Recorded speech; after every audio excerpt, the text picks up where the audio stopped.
6, 5, 4, 3, 2, 1. How about we do it again? 6, 7,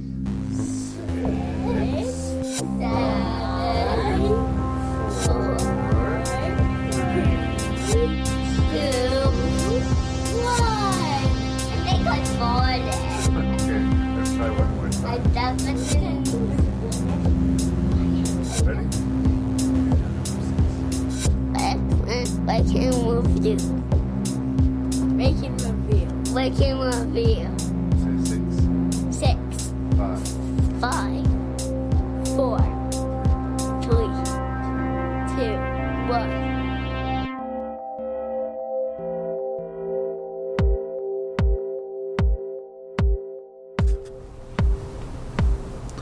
Welcome to the 43rd episode of Rank and Review. Creature Features 2 featuring Dorian Brady. As usual on Rank and Review, you will expect spoilers and coarse language. But what are you going to do? I'd like to thank everyone for listening to the podcast and invite you to check out our Facebook page and check out the website itself at rankandreview.ca. My name's Larry Parsons, I'm your host and I'm Canadian, and thanks for listening.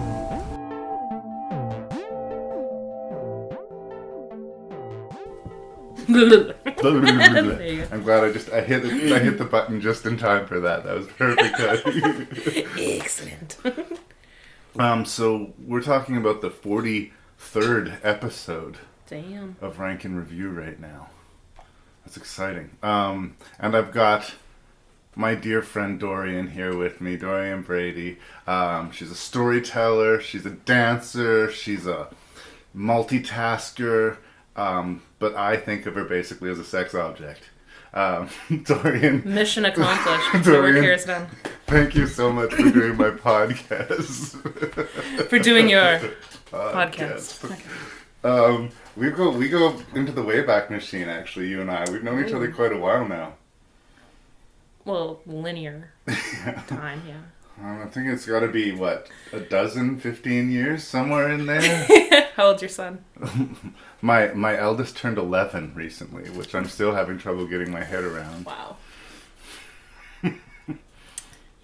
Anyway, so we work together in the service industry, and we work together in the dinner theater industry, and the movie industry, I guess. And the movie industry, briefly. And I have these 6 creature features that I wanted you to have a look at. And look, I did. I kept them for almost 2 years. I'm trying to remember now if I force-fed you this selection or if you picked them. I picked these. What's the attraction? Is that, like, if you're watching a horror movie, is that where you would tend to go? Like a monster movie over a slasher movie? Or I didn't really see it as a monster movie. I saw it more as a thriller. Do you know what I mean? Like, it was the suspense that a lot of these sort of feature that I think is what drew me. Right. So. Well, I'm calling this one Creature Features 2, but if we can come up with a good subtitle too, let me know. I was trying to think of some sort of theme that I could mine in all of these, but nothing immediately has come to mind. There are some similarities that we shall discuss, but what's your position on horror as a rule? Oh, I love it. Yeah, I mean, you graced me with a gift. You gave me a zombie pirate mask signed by Sir George Romero. Yes. And yes. that's not the first time you've given me an amazing zombie gift. You also gave me a signed zombie poster from Max Brooks. Yeah, Max Brooks. You're like my zombie dealer. Excellent. You always hook me up with good zombie paraphernalia. Well, I think that's because you were my dealer initially. Yeah. I mean, you got me onto Max Brooks. I was actually babysitting your son when I first read World War Z. Or Z, I guess, depending on where you were in the world. But yeah, and just the opportunity to do zombie films, the first zombie film I ever worked on was Super 8 with you. You played my boyfriend. Yep. So, I think that I just automatically I should think link of you to as... Zombie Milk Run at the website. I'm sure it's still up there, right? I think it is, yeah. Yeah. Yep. It was my acting debut. Well, let's talk about the 6 movies that we're gonna discuss this fine evening. Let's light this candle. to continue my ongoing discussion of John Carpenter, we recently did an entire episode dedicated to John Carpenter, but we're going to talk about one of his high watermarks, at least in my estimation.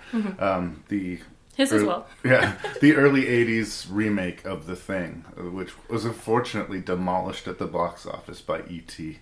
Yeah. Everybody wanted to go see the friendly, cute alien. Nobody wanted anything to do with this one when it first came out. They didn't want to see the counterpoint. And this one's all dealing with all exclusively men in a remote location, locked in with this really challenging adversary. I did notice it was a sausage party. Yeah, if that's not enough testosterone for you, we're going to follow that one up with Predator. Yep. I actually felt like my voice lowered a few octaves just while I was watching the movie. I have a manlier handshake now because of Dutch. Yeah. Exactly. It's pretty hardcore. But in its own right, sort of an 80s classic, I think. I think watching it, your pecs start to flex, just sort of without noticing it. So, yeah. It inspires that. It's Schwarzenegger envy, I guess. Hey, Ventura as well. Yeah, two senators we got there. Oh, yeah. Fighting an alien. Who would have known? A really interesting and quite strange creature features from overseas called The Host. Yeah, that one was a surprising choice, actually. Yeah. At the time, I'm sure it's been eclipsed since, it was one of the biggest box office hits overseas. I think it still is. Yeah, it stands pretty low. Here's a sentimental favorite for Larry. In the early 90s, we were given Tremors from the director of Pluto Nash. Tremors. Wow, he's going to need to buy a bigger hat for that feather. Yeah. I have a lot of affection for it, and I think that it is a cult movie in its own right. This is another one that I don't remember making a lot of noise when it came out, but everybody seems to know Tremors. Oh, for sure. And then we're going to go a little bit more low budget with this film called Splinter. I'm always on the side of people who are doing ambitious horror movies with no money. That's something I can really close to your heart. Can get behind. And last but not least, and I thought this was a nice counterbalance to the Thing. Let it out. It's going to be okay. Sorry, got a frog in my throat. As a nice counterbalance to the Thing, The Descent, which is a bunch of British spelunkers, exclusively females, who... Taco party. Yeah, they taco party, but who go spelunking in the wrong cave. Oh, that just sounds like lesbian porn gone wrong. I think this is a pretty high quality list of creature features in my estimation, but we may not agree on all of it. But the first creature features I did was with Lee Beckman. I think it's like episode 18 or 19, and it had some good stuff in it. But I think that you got the great stuff. You got the great list here. So sorry, Lee. Sorry, Beckman. Is there anything else you'd like to say, Dorian, before we get started? Where's the spay Kahlua? And neuter your pets. And where's the Kahlua? Yeah.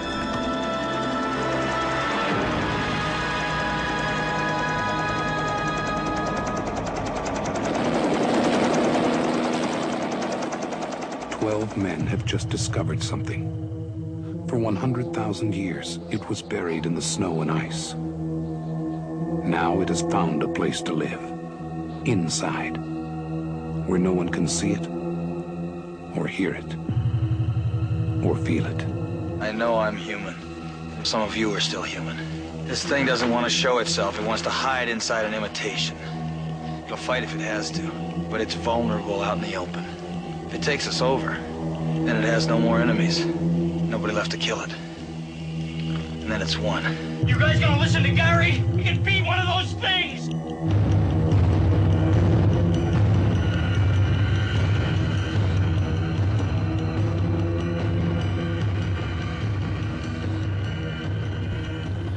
So I'm curious, where do you stand on John Carpenter? I love him. Yeah. Oh my god. This is why you and I get along so well. He is amazing, and when he's looking for his next wife, I will be in the queue.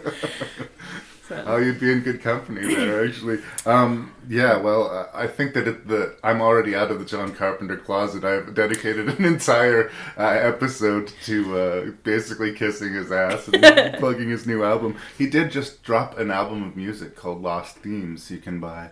The fact that he does so much of his own soundtrack stuff and he gets like lambasted for it, I love that he does that. That there's like just. It may be the same 5 notes, yes, but Queen did that for Flash Gordon. So. Different directors have sort of different stamps that they put on the movies. Either an actor that they like to use, or just a specific, aesthetic.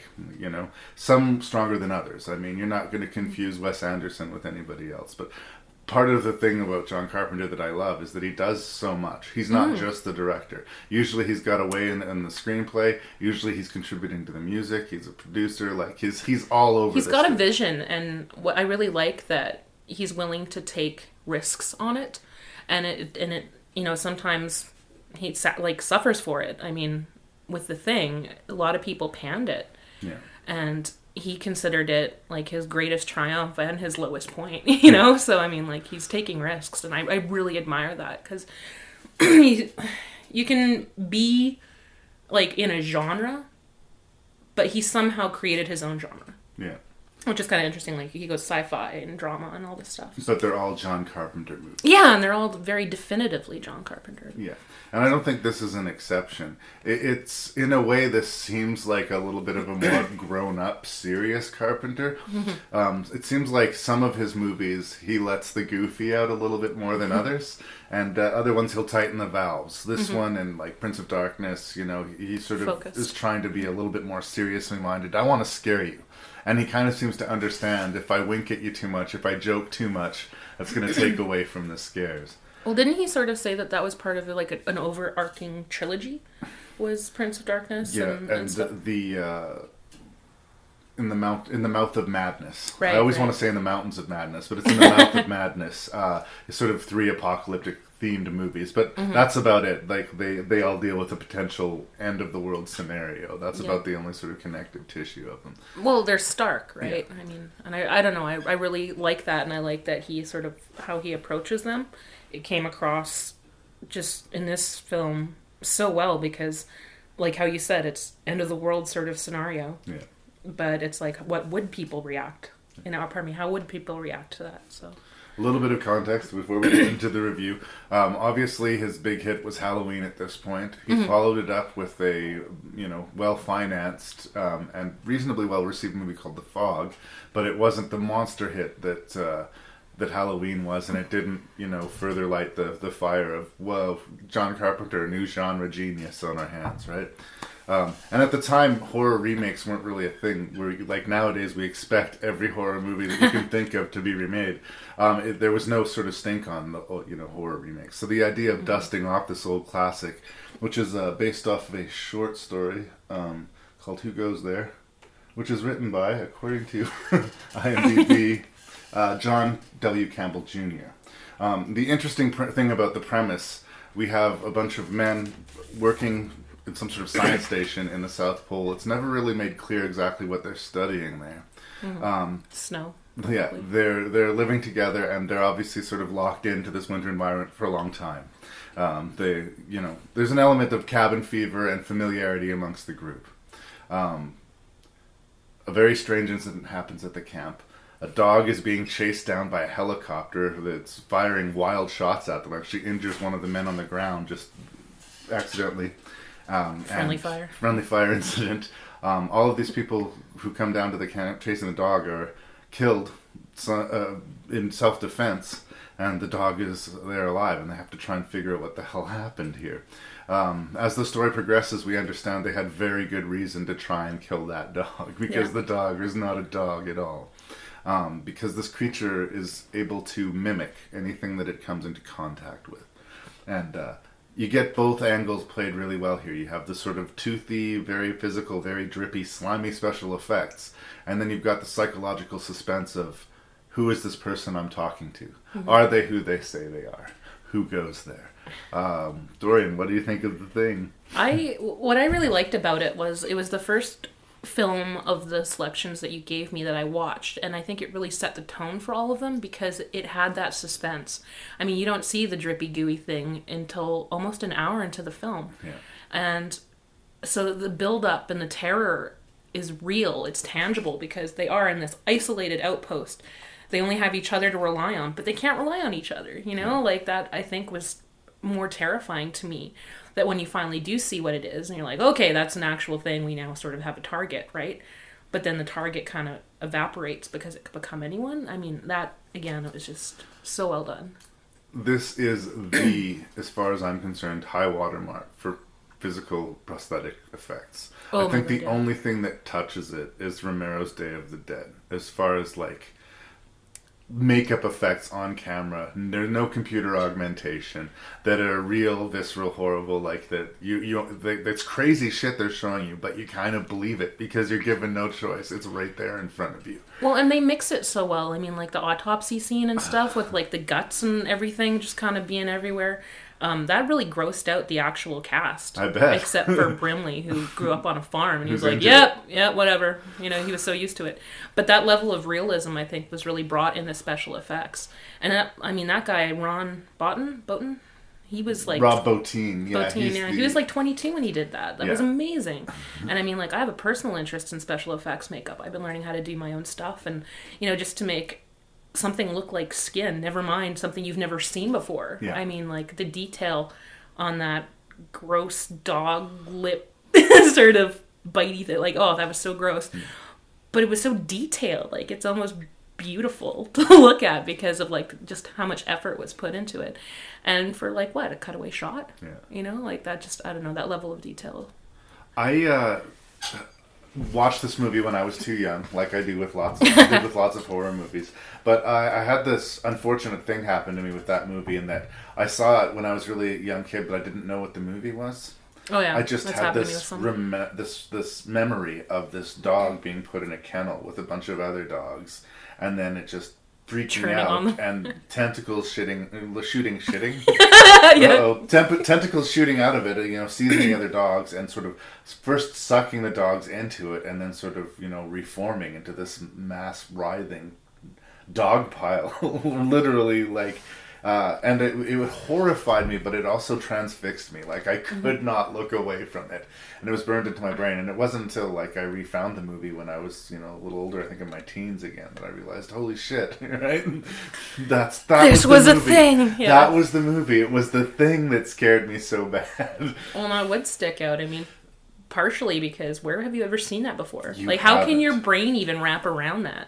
And so people that do the special effects for this stuff and come up with it, like, that just blows my mind. That they're like, all right, so we got like 10 dogs in a pile and it's gore and shit. All right, I'm going to make this happen. You know, like, that just, I think that's so cool. But yeah, it's visually striking. It's A really cool cast here, I think, too. Of course, we have Carpenter regular Kurt Russell. He was Snake Plissken, and he was in Big Trouble in Little China, and he also movies I love. Yeah. You mentioned Wilford Brimley, who I love. He in need of a last name, Keith David. Richard Mazer. There's just a lot of cool character actor faces that we know, and sort of younger in their career. And I like the dynamic that it's all men. I like that there's not some side romance story or some, like, bullshit typical side plot where somebody needs to get rescued, right? It's kind of interesting. They kind of need to get rescued. That's kind they of what they're themselves going need to get rescued, but they, you know, like a literal rescuing. Some maiden fair is not in some cave that needs You're to be right. There was a rescued. distinct lack of fainting and Yeah, swooning. indeed. And they have no choice but to deal with this problem that's put in front of them. The idea of just leaving doesn't... At first, it's impractical as they have no means of leaving. And secondly, when they find out that this thing, if it gets to a populated area, will devour the world very rapidly. Oh, yeah. Right? So, yeah. And how do you face off against these guys? Once you know that this creature can mimic something absolutely perfectly, like, how can you trust everybody? And it's amazing in a way, like, it didn't just... A few of them are actually killed by each other, but for the most part, the monster does a lot of the work. You know, it's psychologically very rich, you know? I think that the starkness of sort of where they are, like, it's literally an outpost, right? I mean, you already have this sort of, like, they could have been on the moon, you know, sort of thing. And I really like that. And I like that as a result, I mean, just any little interaction has so much more weight to it. Like, especially with how the movie ends, when it's just kind of a standoff, and it boils down to this survival. And that's like the heavy theme throughout it. I mean, it starts off with the dog thing, I'm using heavy quotation marks here, running. It's just trying to survive, right? It infects other people because that's how it continues. And so just sort of at the very end where it comes down to like, do I get rescued or do I stop this thing? Or, you know, like, fuck it, I'm gonna have some scotch. You know, like, I'm gonna sit there and just like, it's... I can't help but wonder if that wasn't part of the reason it was initially not successful, because it's another one of Carpenter's really nihilistic endings. He doesn't tie things up with bows, and I mean, like, it would be one thing if we knew that Kurt Russell's character was dying and he had definitively defeated this evil, but they don't even give us that. Childs has returned. Everybody else is dead. Child returns to the campfire. We have no explanation, really, as to where he's been, other than he was changed by the creature. But Kurt Russell's in no position to do anything about it at this point. So they sit down and they pour a glass and wait to freeze to death. If one of them's a creature, which I think we kind of have to assume, presumably someone's going to show up and find them in the ice, and this whole thing is going to start again. Well, even Carpenter sort of left, like, he wanted to leave it that way, but there's now incongruous accounts of the actors and of him on what they've said is actually happening, right? Yeah. Well, I've heard he told both of the actors that they were the thing, right? I've also heard that he's like, I don't know, I wasn't sure, and then, it was totally that guy, because if you look at the breath, and then the actors were like, we had no concept of that. There's YouTube videos that go into this very deeply.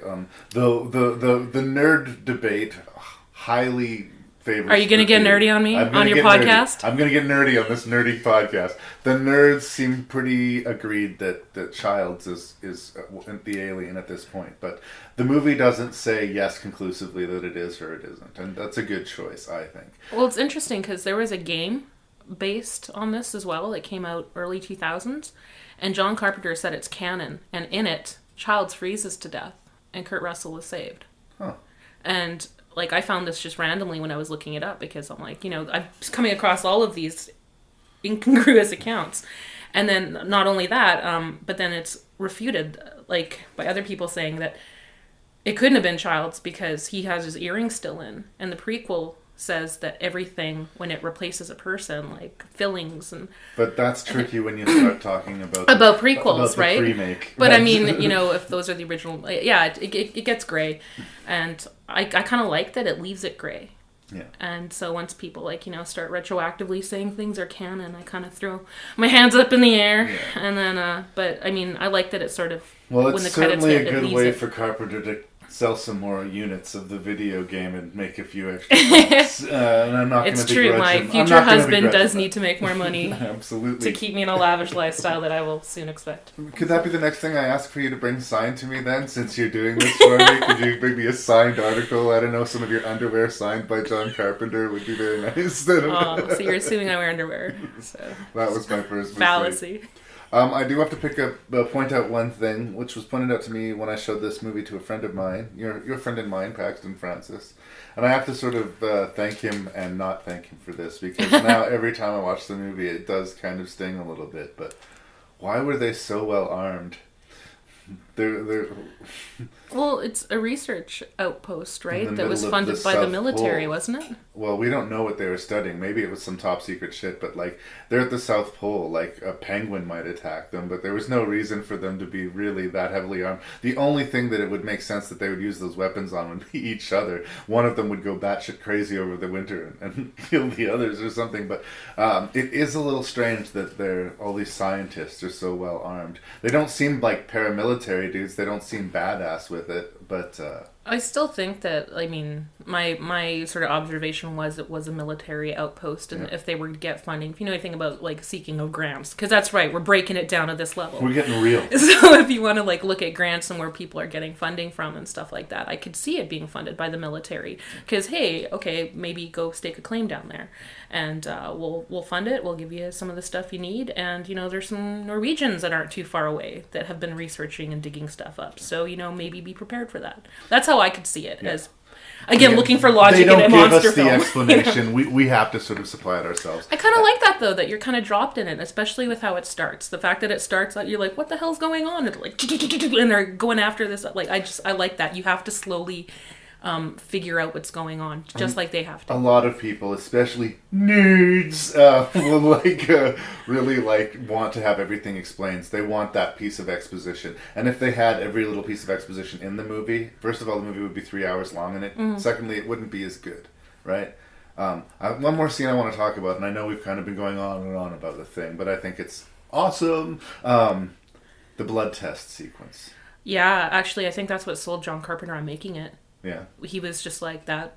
To me, it was so believable. It's like the logic behind it, which I really like. Like you mentioned before that, it's all these guys and they're all working together and stuff like that. And I love that they sort of have a logic process on, even when Blair's freaking out and destroying things. Yeah. The first time I sort of watched it analytically, I was like, oh, he's doing that so it won't get away. It makes sense. He's crazy. He's kind of lost his shit, but his decision to destroy the communication equipment is kind of smart. And then even in the end, or sort of finding out it was for other motives or whatnot, because he's trying to fix I don't whatever. believe Blair is one of the things when they lock him up. At some point while he's locked up, the thing pays him a visit. But I don't think he's changed until after that point. But I mean, what I liked about that so much was that, this thing is trying to survive. It's got the most base instinct to survive.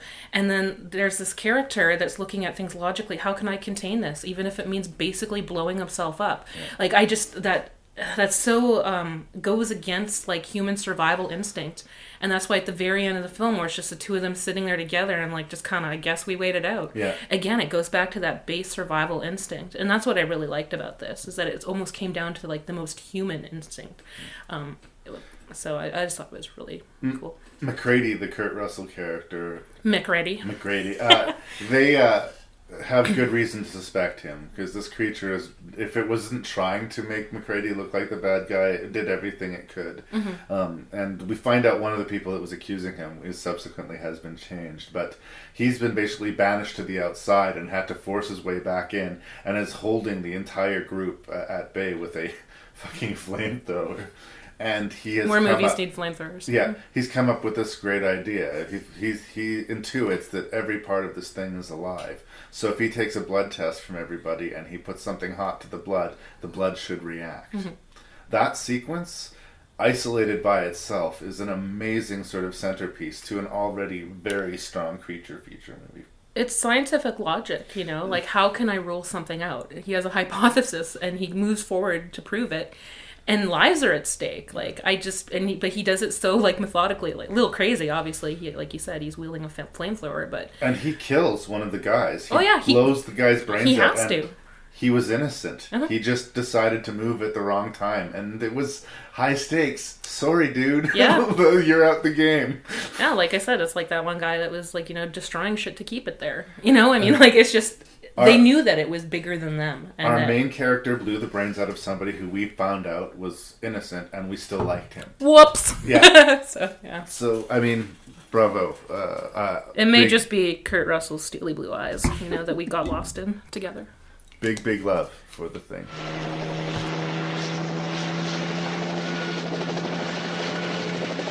We are a rescue team, not assassins.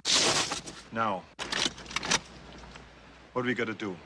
In a part of the world where there are no rules. We pick up their trailer at the chopper, run them down, grab those hostages before anybody knows we were there.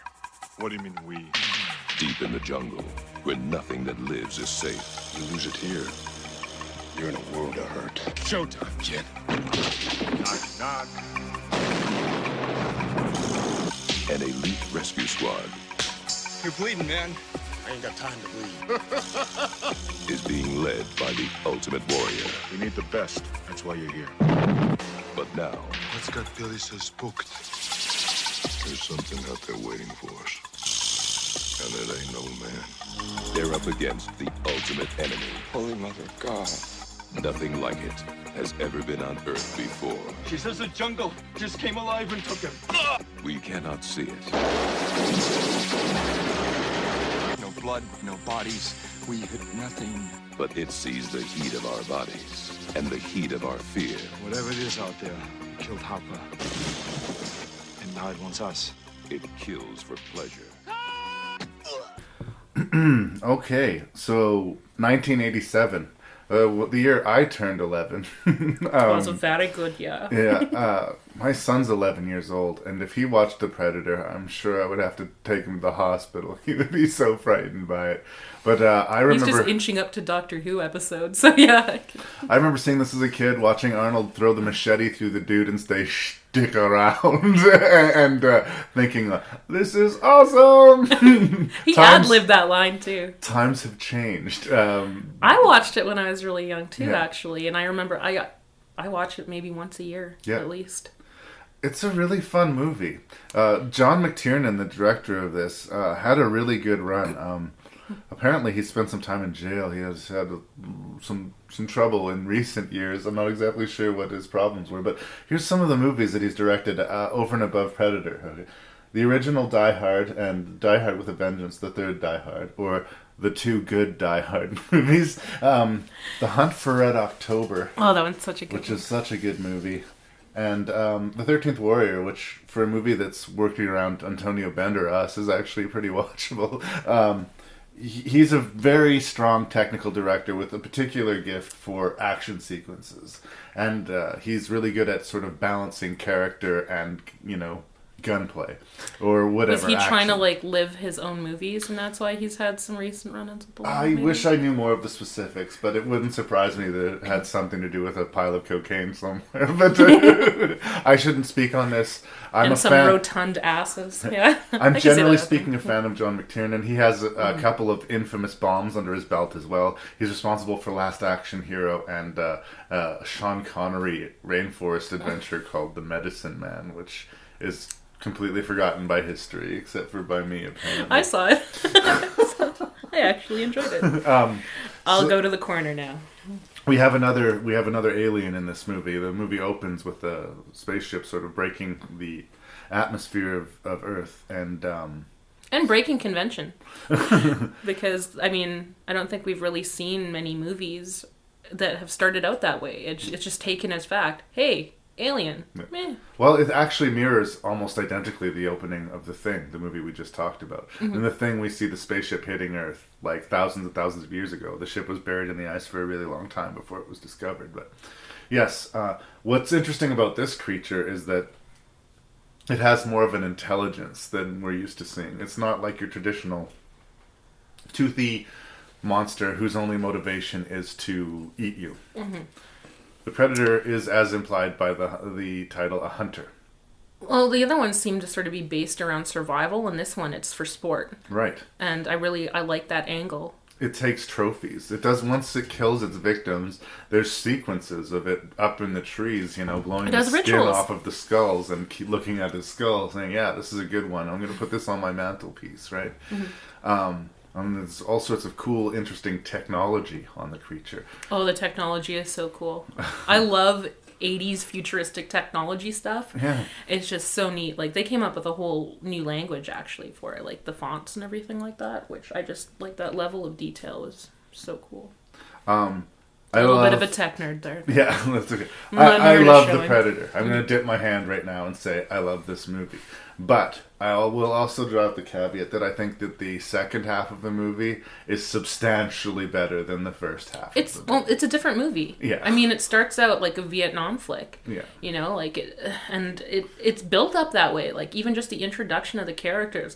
Well, here's our swarthy, leader, and here's a nerd. Look at those glasses. It's so featured in one way, and then it becomes another movie. We have another bunch of dudes, but these are badass fucking military hard dudes who are not used to being in a losing situation. Mm-hmm. And it is interesting to see these guys who are virtually indestructible and scared of nothing finally confronted with something that they are actually not able to handle, right? The basic story is they are given a bullshit story by Arnold Schwarzenegger's former, military buddy, Carl Weathers. Bromance. Who seems like he's bad news, but as it turns out, he's pretty harmless. Anyway, he tells them that they need to get these hostages rescued, when in fact it's a very political target. They want to get information, and He's being a slimy CIA evil-doing dude. Twist! But he doesn't fully realize the danger he's sending them into. He fully believes that they're able to handle whatever is in front of them, but he doesn't understand that there's this creature in the woods hunting them. So he's looking at it as their hired guns, right? They're going in and doing that. So he has no problem lying to them. But, I mean, once, things get sort of cocked up, I mean... But Dutch, our hero, Arnold Schwarzenegger, he's not a hired gun. He's a rescuer, right? Mm-hmm. He's here for the hostages, and he doesn't like being played. He doesn't have his men's lives being rescued. He's such a noble person. Such a feeler. The whole it's got layers. The crew is really interesting, actually. Some cool faces in there: Bill Duke, Jesse Ventura, Sonny Landham, and interestingly, Shane Black, who at the time he's a writer, right? He's the writer. He's one of the first big $1 million screenplay writers for Hollywood because of Lethal Weapon, and he co-wrote this one, and he co-wrote The Monster Squad, believe it or not. I love The Monster Squad. A string of movies in the 80s, and he was just this high price, wonderkin.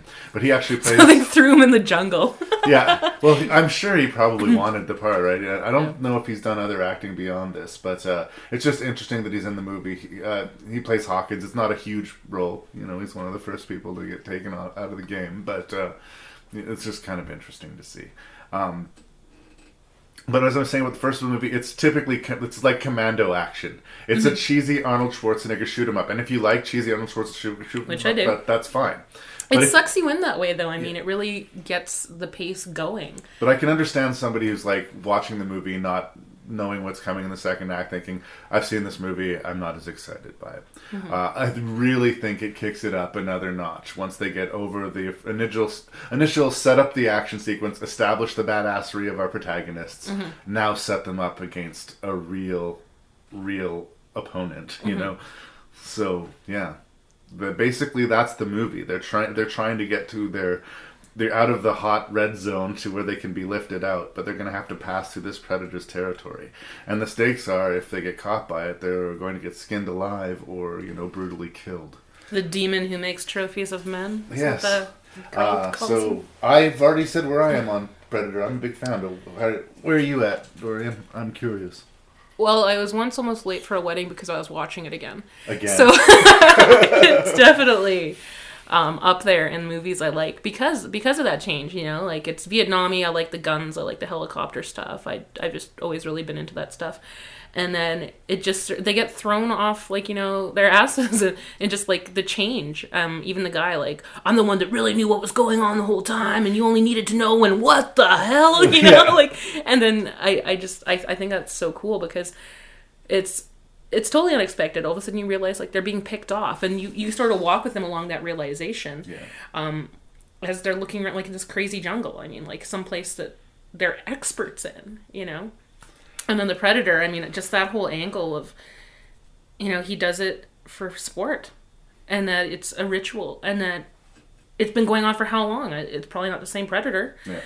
I mean, like, because the girl she talks about, the woman, she talks about how it's like this old story. Only when it gets very hot. On the hottest month. Yeah, on the hottest month does this happen. And, like, this demon comes out, and we all kind of knew about it, like it's been this legend. Yeah. But, the fact that the legend comes from something. And then how they sort of link it to aliens eventually in the whole series of it with Predator, and, it was... hunting the aliens and stuff, and it looks I think that's... It gets, this is just a Predator movie. It gets a little bit more complicated when you get to the, vagina mouth versus penis mouth versus Predator creatures. But, again, I think that what makes him interesting is he's not here to take over the world. He's not here to eradicate the human race. And it's not that base of survival thing that I was talking about before. I mean, like, he's doing it for sport. I mean, it's the people that are fighting for their survival. And it goes, again, to such a primitive level. I mean, to the point where he's covered in mud, and it somehow thwarts this crazy alien technology, which is a bit laughable. That's the only part that I sort of have any issue with. I think what they were trying to say is that it registered your heat, your body heat, and by caking himself with this cold riverbed mud, he was harder to see from the Predator. I think that's what they were going for. But it could see tripwires. Yeah, it's not just. It was able. Yeah. Right. Again, nerdy. And you can You can pull this if you want to pull some threads and pull this movie apart. You probably could. Why does it wear like the fishnet stockings? This is sort of a weird choice. It's trying to distract you from getting to the chopper. Get to the chopper. It's what I really like. Yeah, again, fishnet stockings. It just feels more comfortable in that way. You know, it comes from a place where it's not really judged, except for on how it kills, not how it looks. And I think that we can learn something from that. It's a design choice. You can hang anything off it. It's easy. You know, whatever. But it's just funny. Once when they're getting picked off one at a time, it is, like I've said, interesting to see these guys because they're not used to fighting a losing battle. And as there gets fewer and fewer of them, more of them just sort of become resolved. Sonny, the one, they're sort of the guy who they resolve, but they kind of snap. Yeah. I mean, he's just sort of like, I'm taking a stand. Yeah, he decides, well, I want to fight this thing with a machete. I want to see if it's going to go mano a mano with me because I would rather not be shot. I would rather be able to go out fighting and at least get a few licks in before, you know. Well, it's funny that it sort of almost came down to like a point of honor for him.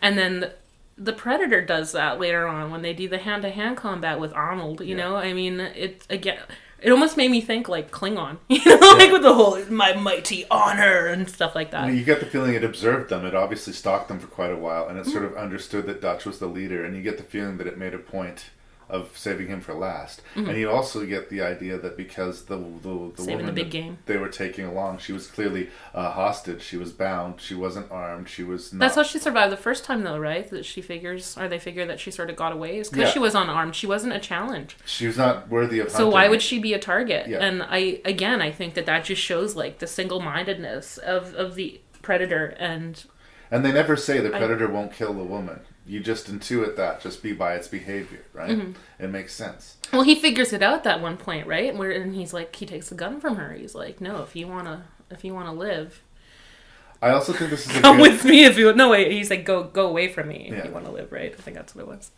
But I do think this is a good dividing line in the Schwarzenegger sort of movie career. In the early days of Schwarzenegger, when they're doing like Conan and Terminator, they're like, how can we use Schwarzenegger?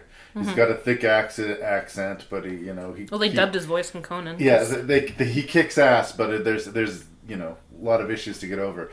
And then there was like, well, it seems he could sell tickets, so it doesn't matter. So you get movies like Commando or Raw Deal or whatever. I think by the time he gets to Predator, he's actually got some legit skill in front of the camera. He gives a performance. It's no longer just Arnold. I kind of believe Dutch, as simple as he is, as a character, you know? Yeah, well, Dutch kind of has that winking at the camera sort of personality to begin with. I mean, like, you know, that ridiculously muscled, I'm your brother handshake thing that they do. Yeah. I mean, like, that's totally like winking at the audience. And it's cheese. It's pure schmaltz. And I love it because when all of a sudden he's like dealing with life and death situation, you can sort of see that humor come through again, where he's like, you know, like, I don't even know how to word it anymore because it's chopped as well. But when we first see Dutch, he's like sunglasses and stogie and bulging muscles coming off of the chopper, strutting. He's just like, I am man. I am testosterone. And by the end of him, he's like this beaten zombie. It's sort of a similar transition that John McClane goes through in the Die Hard movie. He starts off as handsome Bruce Willis, and by the end of the movie, he's a fucking zombie, right? Well, they actually sort of project that they've gone through so much, you know, like, and again, that goes down to acting chops. And I mean, like, even the manliest of men, these are their favorite movies because, I mean, like, it's brawn and beaten and stuff, but I mean, they kind of win because of smarts. And at the end of it, I mean, Dutch is willing to die to take this thing out, you know? I mean, he's just like, time to kill the thing because it's going to keep doing this, and it came down to me or you, and so I thought that was it was a carrying theme with all these things. You got these monsters, these other whatever, trying to kill people and stuff, and what will you do to sort of survive, right? Or at least take it out. It comes down to not even just your own survival, but just taking it out. This is an impossibly macho piece. I can't overstate that.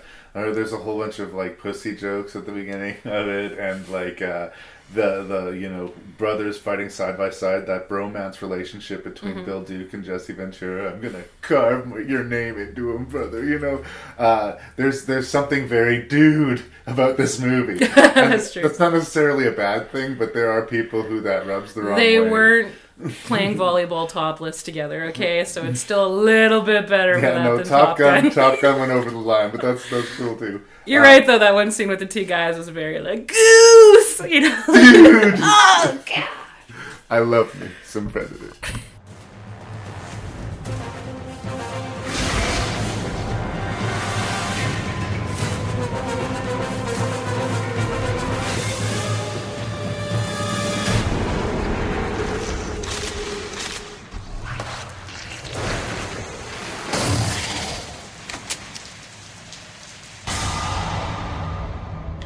We're gonna jump overseas here for an international hit, actually a huge box office success, called The Host, directed by Bong Joon-ho.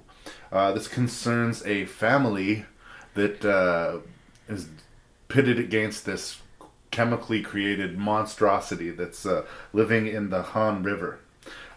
Montesanto. Okay, sorry. This Inappropriate. sort of odd fellow. You get the feeling like he's a little bit off. I don't know if he's on the autism spectrum or if he's just, got dropped too much when he was a kid, or if he's just a little bit slow. But he seems to be living a simple life of, working in the food service industry, selling people squid legs by the beach. And he loves his dad, and he loves his daughter, and he's just a simple guy.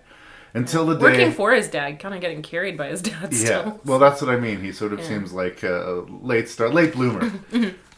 So one day, a gigantic monster hops out of the water and starts killing people. And As happens in monster movies.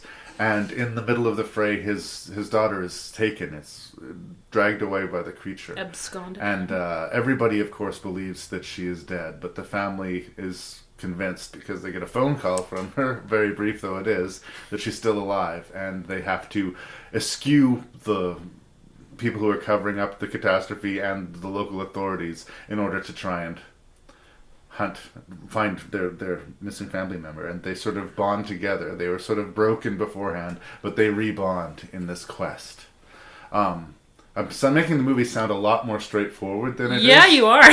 Were we watching the same movie? Because I think that's both the good and bad thing about The Host. Yeah. It very often, very rapidly, and suddenly changes tones. You're in one place, and then they radically shift you to another place, and they radically shift you back. I had to watch it more than once, and I said that probably because the first time I was really drunk when I watched it. And what's going on? But yeah, I watched it, and then I had to read up on it because I didn't understand really the family dynamics.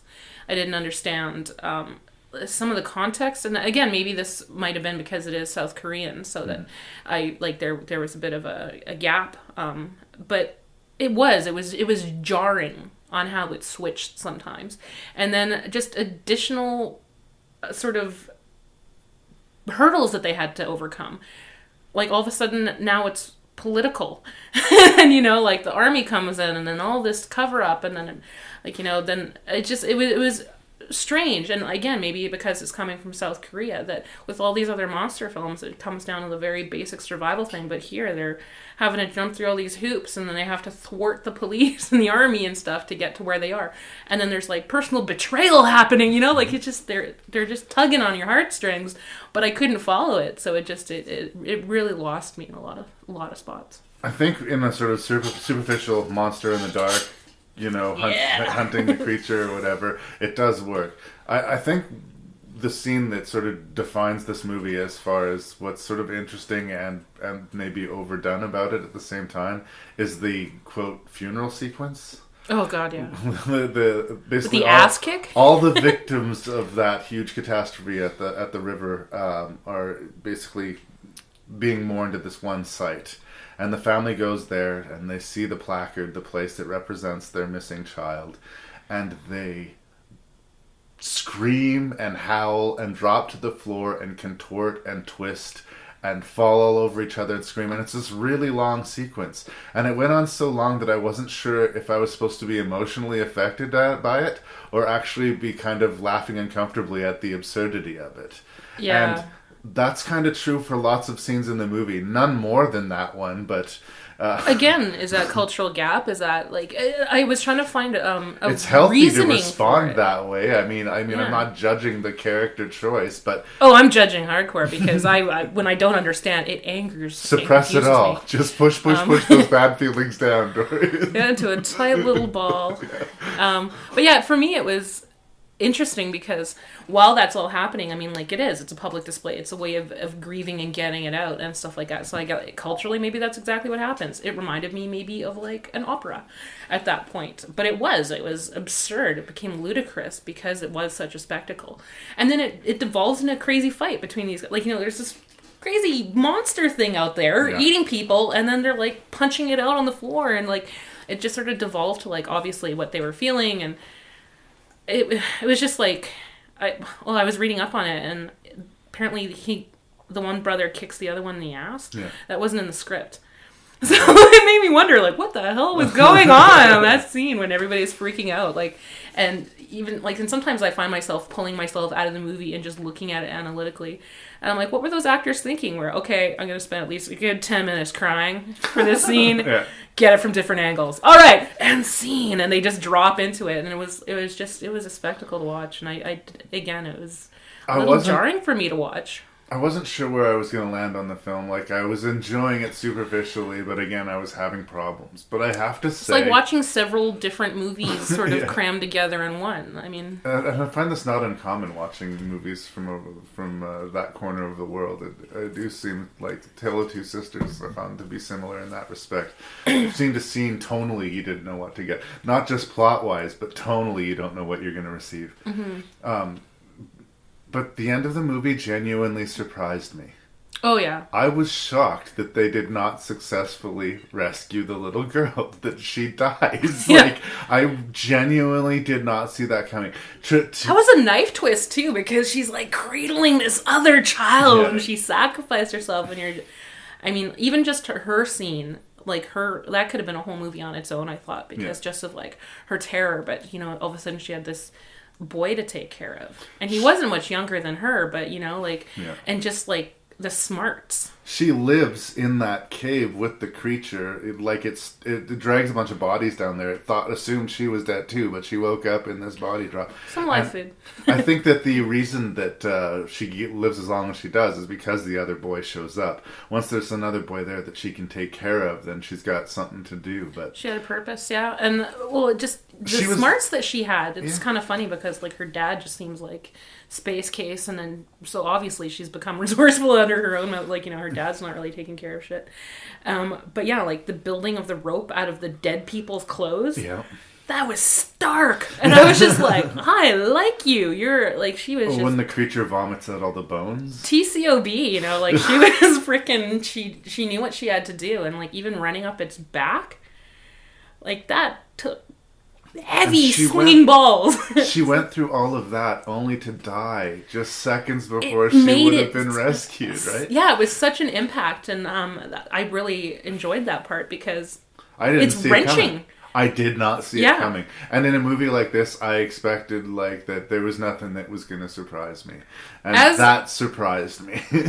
I was kind of coming at it from another angle. I didn't know what was going on and stuff like that. But you assume that like, they've like, railed against, impossible odds, like the quarantine of craziness and... Yeah. Which also, by the way, their whole how we're gonna kill this monster with that Agent Yellow stuff that they throw out there. Oh yeah, let's destroy this chemical monster with some chemicals, and it kind of hurts it, but have to clear out this area. Don't want people to die, and they're running around fine. Oh, that chemical that didn't kill the monster. They're fine breathing it in. Yeah, running. It's not killing us either. Good deal. I don't hope we didn't overpay effective. For this.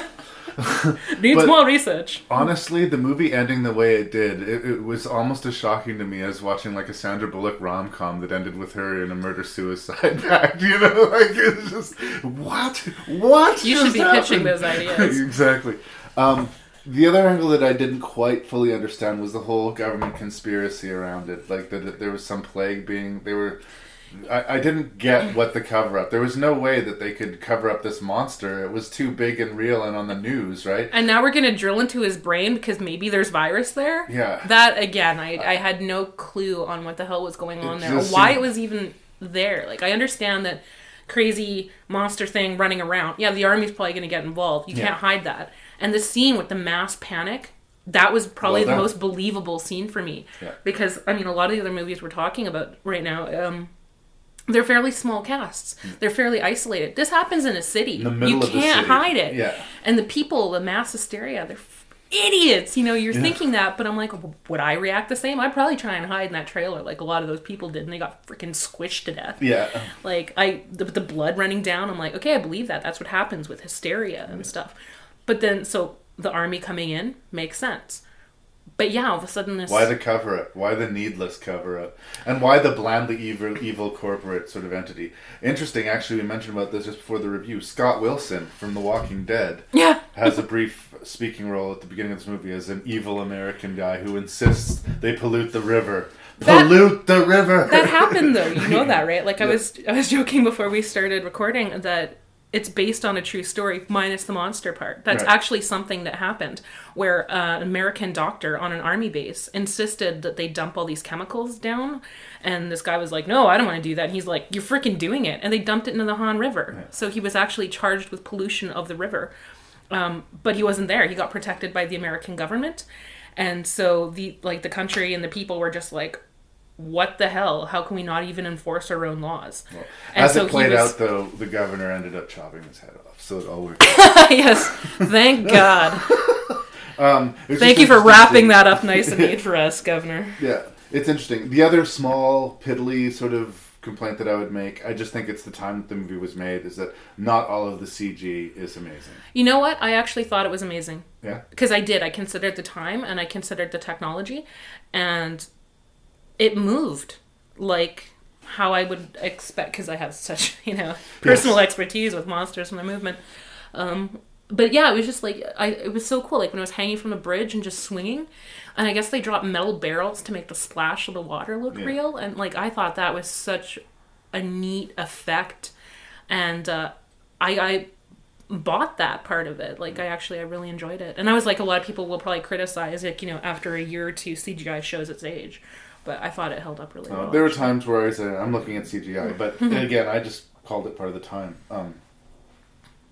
The fact that you don't know where this movie is going and that you don't understand tonally where you are scene for scene, in a way is a complaint, but in another way makes it really interesting viewing. It was the subplots that confused me, and, I think I'm a fairly intelligent individual, so I tell myself. But yeah, like, just some of the subplots I thought were unnecessary, confusing. The archery thing was kind of... The sister happened to be an Olympic level archer. That was helpful. Yeah, and then... Although in crucial moments she kind of drops the ball too. And that was it. Like, again, it's like, finally she's gonna... Nope, she's down. Like she's cool under pressure at the Olympics, but when it comes to saving her family... bailed. She bailed at the Olympics too. She sucked. So she's just constantly dropping balls left, right, or arrows, I guess. But yeah, I mean, and like the brother's political past and how he knew how to survive, like that was kind of came out of nowhere. It's like, he's a retired James Bond or political, insurgent, and then his friend's betrayal, like because all of a sudden there's a bounty on their head. Like it really made me wonder if I was watching another film for a while. Well, and again, I would just go back to what I said just a moment ago. Like, yeah, you don't know what you can get scene to scene, but in a way that keeps it a little interesting to me. Keeps you on your toes, keeps you sharp. I couldn't tell you where this movie was going, and in a way for when me... When it ended, I didn't know. Yeah. And now we're eating rice. Okay. Perfection. A scorched outpost in the middle of nowhere. You know how close I am to leaving this place right now? How close? Maybe that's why Val and Earl decided to leave town. Hey, hold up. That's Edgar Deans. They just picked the wrong day to do it. Jeez. You guys better get the hell out of here. There's a killer on the loose. Who could be doing it? Is that a snake? I'll give you boys $5 for this. 20.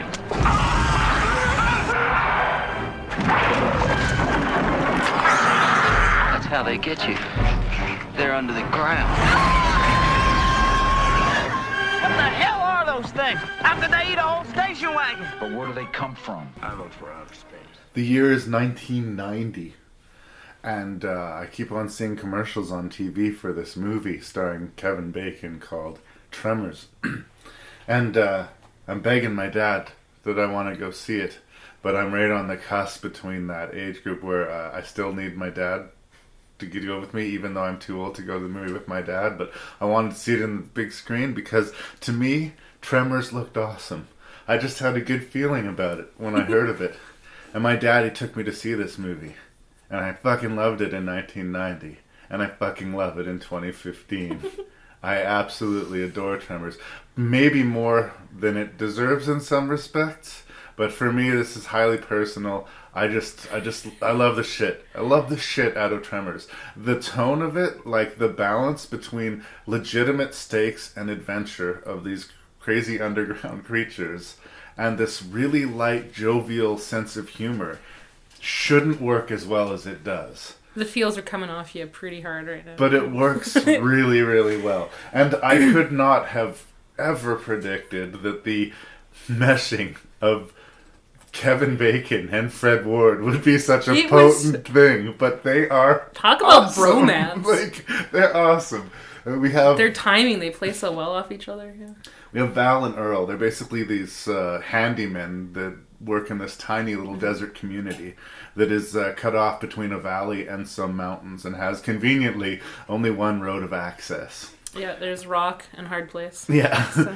So we get introduced in the first half of the movie to all the colorful characters in the town, including, most famously for this movie, Michael Gross, who was at that time playing against type for from Family Ties, and Reba McEntire making her big screen debut.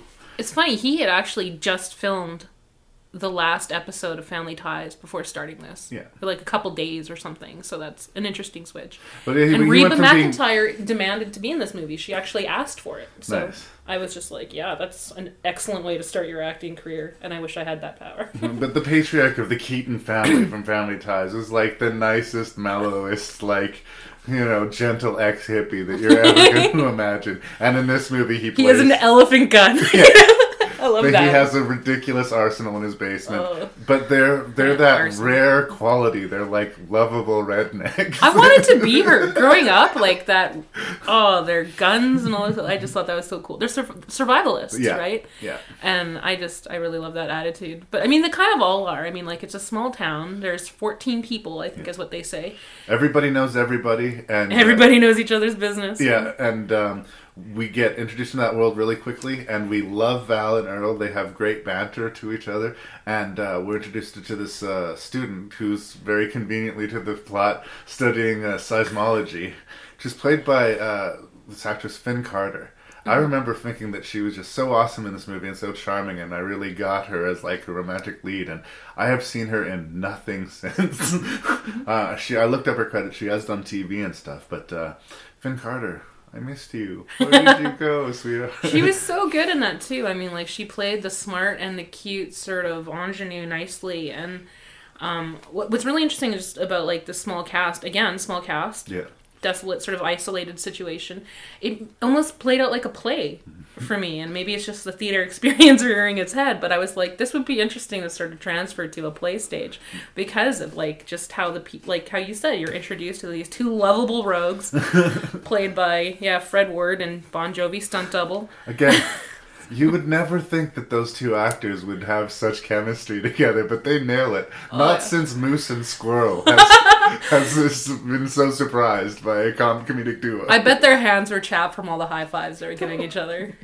High fives. The basic premise of the monster that we're talking about is a land shark, essentially. That was the premise, yeah. These creatures can travel under the dirt as fast as a shark can swim in water.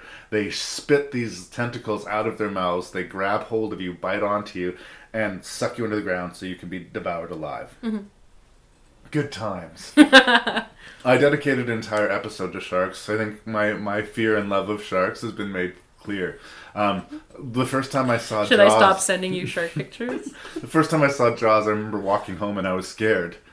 I was scared. I was terrified of my dad's pool growing up because I was like, that filter, is that a shark filtering filter? But I was scared walking home in the middle of the Alberta prairies. The shark was going to fall out of the sky or jump out of the lawn. Sharknado. And Tremors. And now that's a reality. Tremors realized that, though. That's essentially what they did. You have to stay off of the ground. The floor is lava. Right?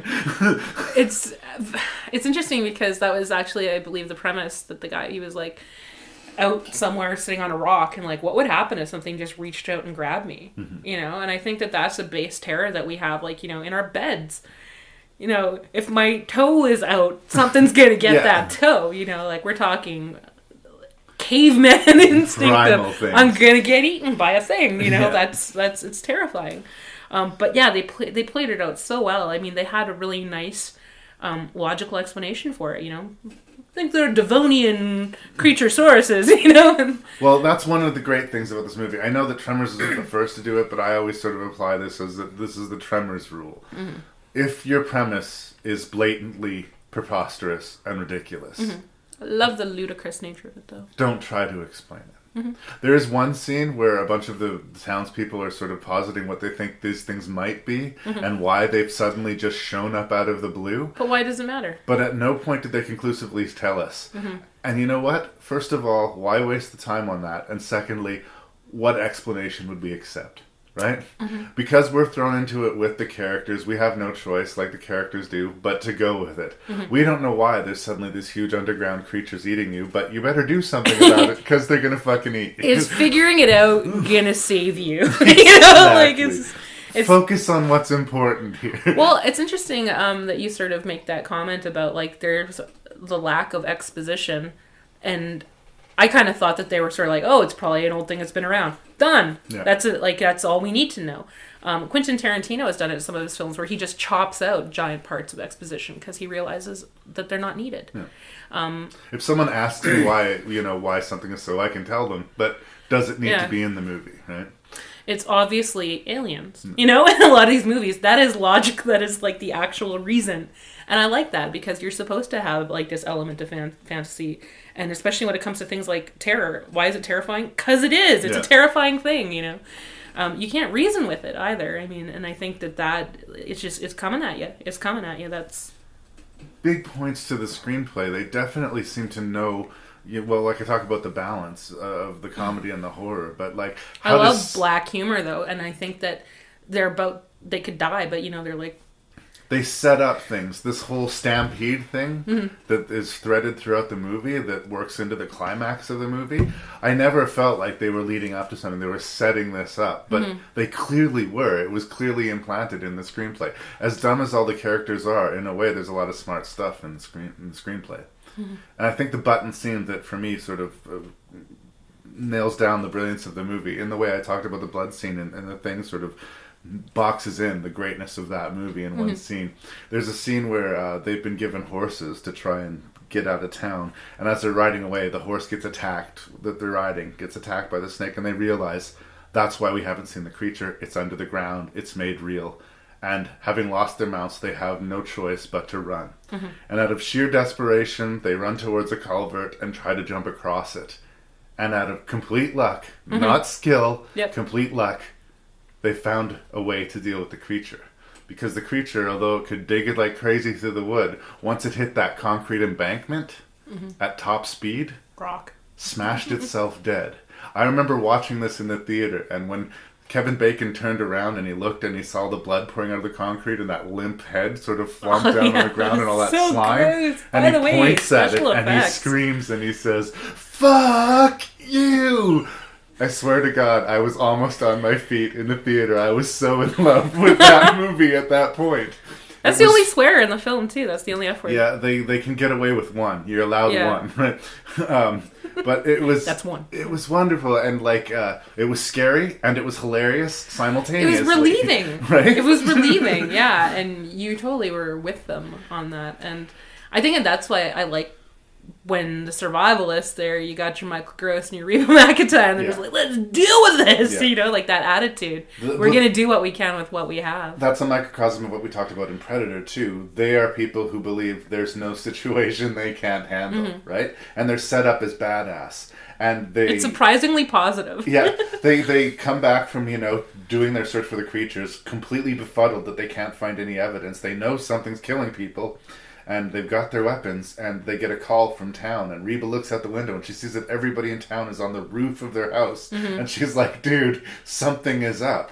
And they have their cartridge polisher going, and the shots that cut to it are, again, this is where it comes down to suspense for me. They're doing everything wrong, and they it's don't know it. It's beautiful because it has this sort of close up of the cartridge shaking, and this is when you figured out that it's the noises and the vibrations, and that's what they're trying to get on the roof. They go to sound, and they're like, what? I can't hear. I can't hear. Oh, that was so well done. But the further brilliance of that sequence is in any other horror movie. That's the scene where the Gummers get killed, right? Yeah. They cut, the creature breaks through the wall. Their name is almost Gunners. Like that.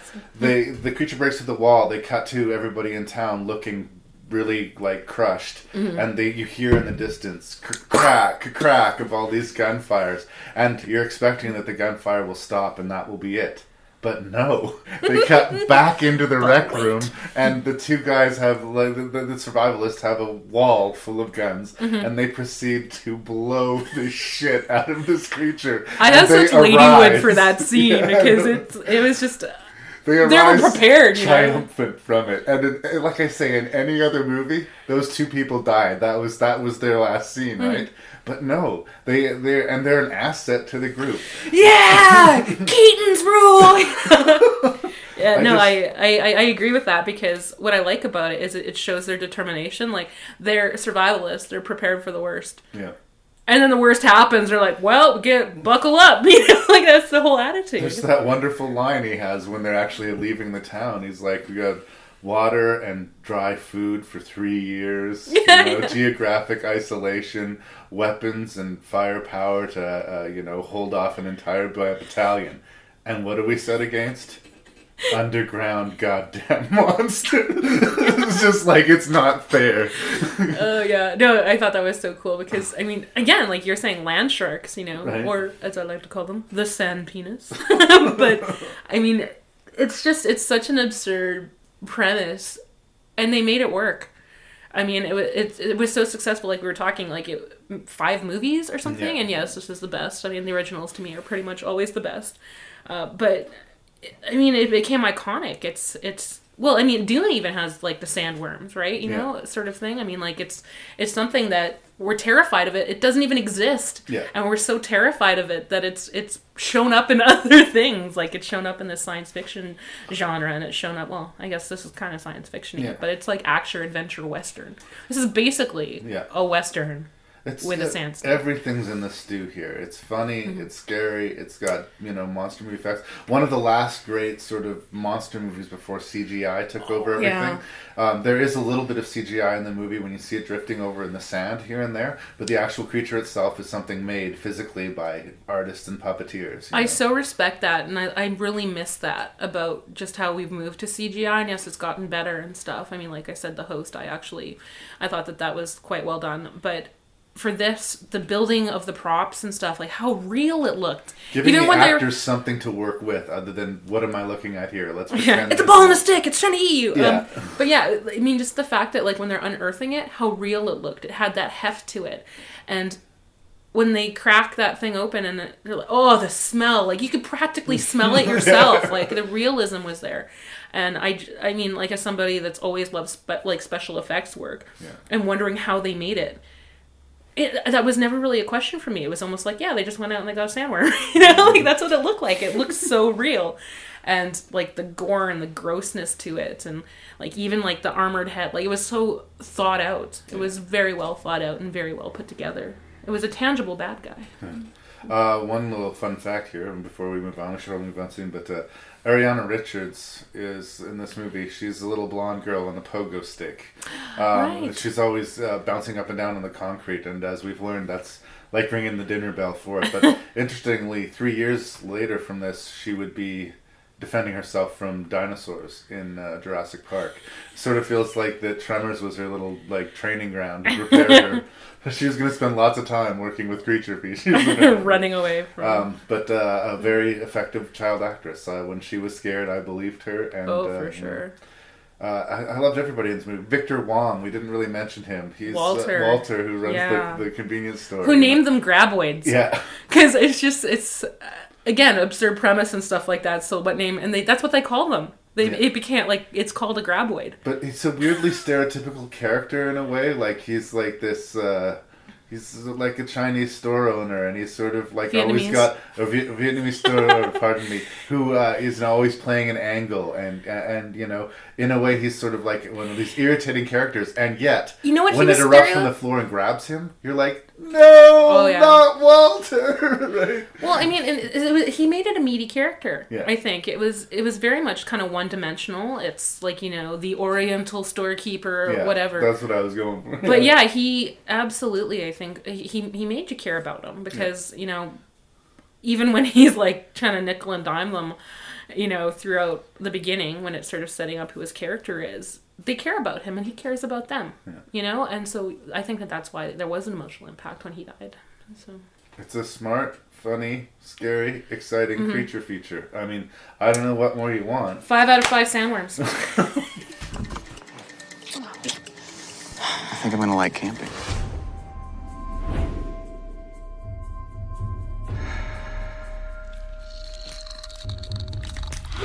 She looks not right.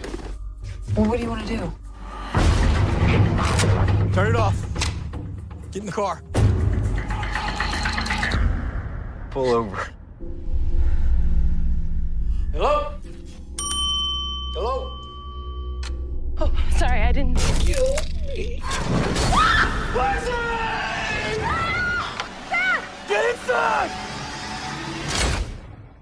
What was that? Move away from the glass. They tracks us somehow. We gotta get out of this gas station. Wait.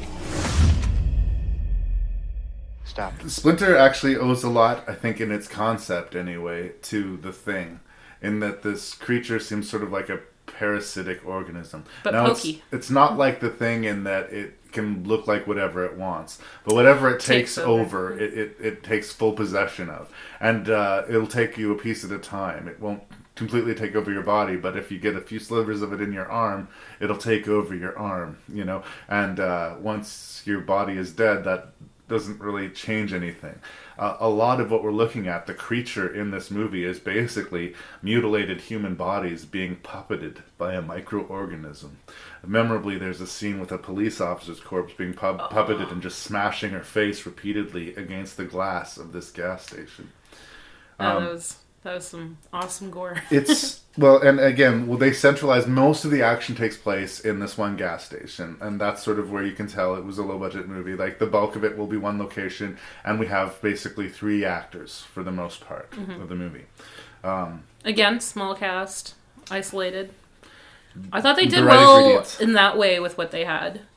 She said cagely. It starts as basically a collision between 2 couples. There's, sort of a blandly cute, happy, almost annoyingly so couple. I'm squinting so hard at you right now because they grated on my nerves. Well, they're just so perfect and happy and in love with each other, and nothing bad will ever happen to them. They were being antagonistic, I thought. The guy was a dick. He was a dick. He was clearly going camping to please her. She liked camping, he didn't, and he was sort of whining about it, but they were charmed with each other. They meet another couple who are on the wrong side of the law, and what a meet cute. Who take them hostage, and they end up at a gas station. When they show up there, no one's minding the till, and they end up being locked inside the store. One of them is struck down, and the other 3 are locked inside, and again forced to work together to deal with this adversary. A lot of familiar elements here, but this was made for $5 by a group of friends, right? And I think, considering the restraints that they had making the movie, it's pretty solid. Now, it's competing with some pretty solid movies here, so maybe it's in the company it's in is going to hurt it a little bit. But I think, for my money, as far as low-budget monster movies go, Splinter brought enough new to the table to be worthy of consideration. You know, they called up each other excited when you bought this film because probably 10 people bought this film. So you're not a fan? this is where I'm gonna diverge wildly from our high-fiving and agreements over these movies, because I didn't like the characters. I didn't care about them. I was hoping they all died. Wow. I was waiting patiently for everyone to die. The girl, she's resourceful, but, you know, she has to put up with this guy, and then the guy was just being a dick constantly. And then even the bad guy turns out to be the sensitive soul, you know? I was like, oh, really? Really? It just... it was so frustrating to watch it. And they're trying to make you care for these characters, and I couldn't. I couldn't get it up for them. Go ahead and strongly disagree with that, but that's okay. It's okay. This table's not going to flip itself. That's right. We can fight this out. Okay, first of all, the original couple character. Why I think it's interesting is because they've switched roles. Typically, it's the wife who's all, I don't know what to do. We should try and get out of the... she was the one who was trying to take control of the situation and be the alpha. And he was the one constantly I don't know what to do. We should just play ball with this guy. And in a way, he was kind of playing to be in politics, the bitch role. Through the course of this, he kind of finds his strength. The other couple, the criminal couple... you get the feeling he feels responsible for this terrible shape. Strung out girl. The shape that this girlfriend is in, and she's a total junkie and miserable and unhappy with her lot, he feels personally responsible for. And one of the first major events that happens, that basically ends the first act of the movie, is she is killed. Mm-hmm. And I think the transformation in his character comes from that. Now that he no longer has to look after her, and now that it's just himself... the original impetus to get her escape and get her to a safe place is gone now. Mm-hmm. He's already lost. Basically, when she dies in a lot of ways, I feel like he dies too. Because that's what all of this was for. I'll agree with that part there. And I think that what I disliked about it was at the end, all of a sudden he had this validating reason, to keep going. And he just wishes he could have righted this wrong. And it was heavy-handed, I thought, and badly done, and just too many broad strokes with how are we going to make this a redeemable character. And I think if he was just a bad guy doing bad guy things, I would have liked him more, and I would have... You didn't need a journey for the character? I didn't. It's a monster movie. It's meant to be about, the gross stuff, and you're supposed to want to cheer for these people, but even anything that they did to endear you, these characters, it didn't work on me. I think is sort of, and it made it frustrating for me to watch. I was cheering for the fungus. Yeah. Well, let's talk about the fungus, because I haven't seen this creature before. Yeah. This is a new creature, and I like it for that. I like that, like I say, it's a puppeted corpse. It's basically building itself out of the parts that it grabs hold of. At first we see it within the police officer, but when it gets into that guy's arm, his arm actually bends backwards and snaps. That was so gross and so cool. I really liked that, and that's what I think I wanted to see more of. Not the body horror aspect, because it's in his arm, and they actually end up having to amputate his arm.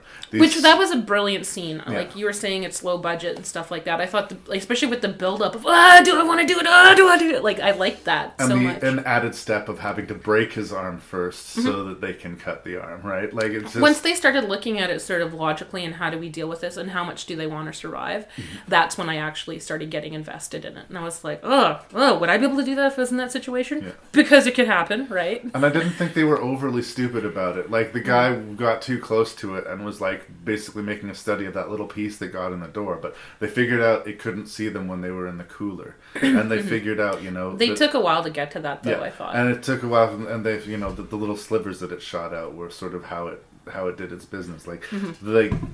They work together to deal with it. And sort of the fact that they are, again, it's sort of the Night of the Living Dead conceit. They're locked into this one space and forced to work together. Even if he didn't have that change in personality where he decided he no longer... I don't think it was ever in the cards that he was going to kill these people. I think he was, taking their car and their money. It was a means to an end, but... I agree with that. But once he gets them into the situation, he kind of owns it. I mean, it was his fault. It's not his fault the creature's there, but it's his fault that they're in that particular location at that particular time. Where I think it gets a little bit less convincing is the sort of big finish of the movie. it's troublesome because they've amputated the arm of one of the main characters and they don't have a lot of money. So the main actor there, his name being Shea Wingham, I hope I'm saying that right, you can see him in Boardwalk Empire and a really good movie called Take Shelter. I actually think he's a pretty solid actor. But in order to hide the fact that he doesn't have an arm, they start picking angles, and there's a few pretty obvious scenes where it's either stuffed under his shirt or around his back. And I don't know what the workaround was for that, but they didn't convince me that he was missing an arm for that final thing. And it does have the unfortunate cliche of ending with a gigantic explosion. And that's in line, though, with the type of sort of bad guy it is, right? Yeah. I mean, like, it's pretty much indestructible. Then they're like, well, if it's some sort of organism, fire, bad, gonna kill it. Yeah. However, they even kind of went about that stupidly. Like, with the whole part with the liquid, and let's get this, like, you know, little puddle of fuel down and it can light. And that never came into play. See the door? When they were trying to reach for the... Yeah, they spent all this time building up to it to, like, funnel that fuel through the door because, like, you know, if need be, we're going to light this, and that never came into play Well, again. It came into play in that it made the gas station much more flammable when the explosion happened. At the end, I thought that was actually kind of... I don't like when things are led up to and then they just kind of disregarded it, and that's how it felt. It was the same thing with, like, to drop his body temperature, and then, oh, he's freezing, oh, he can barely move, and I have keys. You know, you were about to kill yourself with cold and you didn't think keys would be important or that you won't really be able to function, you know, and I'm going to carry this ice. And again, that's where I was like, just die now, please. Yeah. Well, again, I'm not with you on the characterizations. I was not cheering for the monster in this movie. But what I will concede to a limited degree, I guess, is that the later into the movie, the more familiar territory we come to. I hadn't seen that creature before, and I thought it was kind of an interesting reverse dynamic between the couple, that the guy was kind of the weaker of the two. And you don't see that as much. But when you get to the end of the movie, and, you know, the badass has the redemptive death blowing up the gas station, and they drive away, but it cuts to the side of the woods, and lo and behold, it's still alive. None of that is a surprise. Mm-hmm. All of that I've seen before. And it's kind of disappointing that we started somewhere that was new, only to sort of end up somewhere familiar. And that I will give it, like, I'll agree to a certain extent that that's a flaw. But I think it's completely worth seeking out and completely worth watching. If you're into genre creature movies, this one stands out for being, I think, kind of original. And for that, I will endorse it. Again, low budget, absolutely. They were working within, like, you know, confines of what they had. But ambitious considering, really. Yeah, I thought it was ambitious. I like the idea of the gas station. But for me, it was, even when you're saying, like, this couple and they have reversed roles, that just seemed too obvious. Not enough. Yeah, I mean, like, it was like, oh, well, it's a good thing she's handy. You know, like, it seemed a little too much like it was winking at the audience that, well, look at how we changed this. And it's something that you liked. It's something that so many times you encounter in movies people who are amazingly resourceful. Yeah. It's sort of like one of the things that scares me about really apocalyptic stories is that, you know, that's, I guess, my great fear. That especially, like, sometime in the next 10 years, you know, the world's going to fall to shit through climate change or some solar event, and we're all going to be thrown back to the Stone Ages, and I'm not going to be able to survive. Mm-hmm. Because I'm not able to hunt squirrels and build a shelter and, you know, kill enough food with my hands. We're not all Daryl Dixon. We're not Daryl Dixon. We're not Survivor Man. And in movie land, everybody seems to be able to handle whatever's thrown at them. And I honestly find it refreshing, especially with male characters, to see a guy who is in a situation that overwhelms him. I know it's not as interesting from a story perspective because those people tend to just turn and run. And for a plot point, you want people who stand and fight. But in the real world, people turn and run. I like your angle on it. I think I hadn't really considered it that way. My frustration, though, is that he just was such a weenie, whiny character, and I don't really have time for that in my own life. So why would I spend the time watching it in a movie and cheering for him and hoping he lives? No, I want him to die. It's like if it was a zombie film, I would want his head to be under the biggest zombie pile getting chewed on. You know, like, because I would take pleasure in that. Now just, hey, give me a smile. Juno, are you sure we're going the right way? I've never been lost in my life. There's only one way out of this chamber, and that's down the pipe.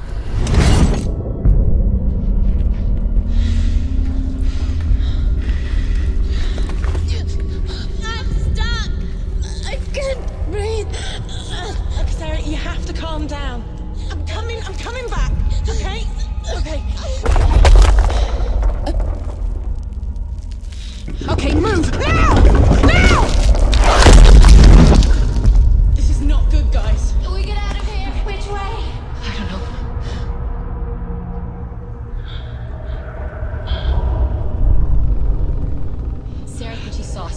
So what? I don't think I saw someone. I saw someone. No, you heard something and you saw what you wanted to see. It's the dark. It plays tricks on people.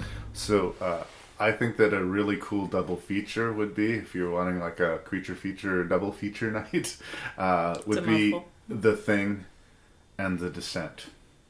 Because what you got here is basically a group of men stranded in the South Pole facing a really evil creature. Sausage fest. Yeah, and then you got a group of women, British spelunkers underground in the Appalachian party. underground. Yeah, exactly. The taco party versus a whole family of pissed off looking golem creatures that are living in this cave. They were system. Nosferatu inspired, actually. This is The Descent, written and directed by Neil Marshall, who I am a fan of. Mm-hmm. It's terrifying. Like, oh my god. Scene for scene, it's a terrifying movie. There is not a lot of moments for levity because the screenplay doesn't allow for it. It's so heavy, yeah. But the great thing is by the time we get deep enough into this cave and deep enough into the story and the ordeal that these women go through, that we actually get to see our creatures. I've already been terrified just by the environment. These like narrow caves and columns that they're crawling through that we get to see where they can barely fit their bodies through. It's nauseating to just look at and think of that people would do this for recreation. It was panicky to watch it, I have to agree. That claustrophobic nature, But it does have things that are very familiar. For instance, the first thing that happens in the movie is our main character, played by Shauna McDonald, Sarah, loses her family. Mm-hmm. Her husband and her daughter are killed in a car accident, and well, boom! It starts off tragic, yeah, you know. Like, but that happens in so many horror movies. You get a lead protagonist who is licking their wounds from a very substantial wound. Typically, their husband or wife has died, or their child has died, and the whole story is set upon that precipice. Right? Mm-hmm. There's nothing really new or innovative about that. And the sort of inner dynamics, the working of the group of girls, and them getting lost in the underground, and the sort of psychological deterioration, seen it before. And even the confrontation with these very guy-in-suit creatures. I love them, but they're dudes in suits. All elements we've seen a lot of times before in horror movies. He uses things that we've seen many times before, and he terrifies us. There's doing it and doing it well. Yeah. And, like, you have to know your game to pull this off. And this movie is amazingly frightening, amazingly well acted. And like I say, like, you are so geared up and tense before the shit hits the fan that once it really goes up into that fifth gear, you're riding your chair like you're in an amusement park. At least I was. I will speak for me. Maybe I will not speak for you. But I love the characters. I have this thing for accents.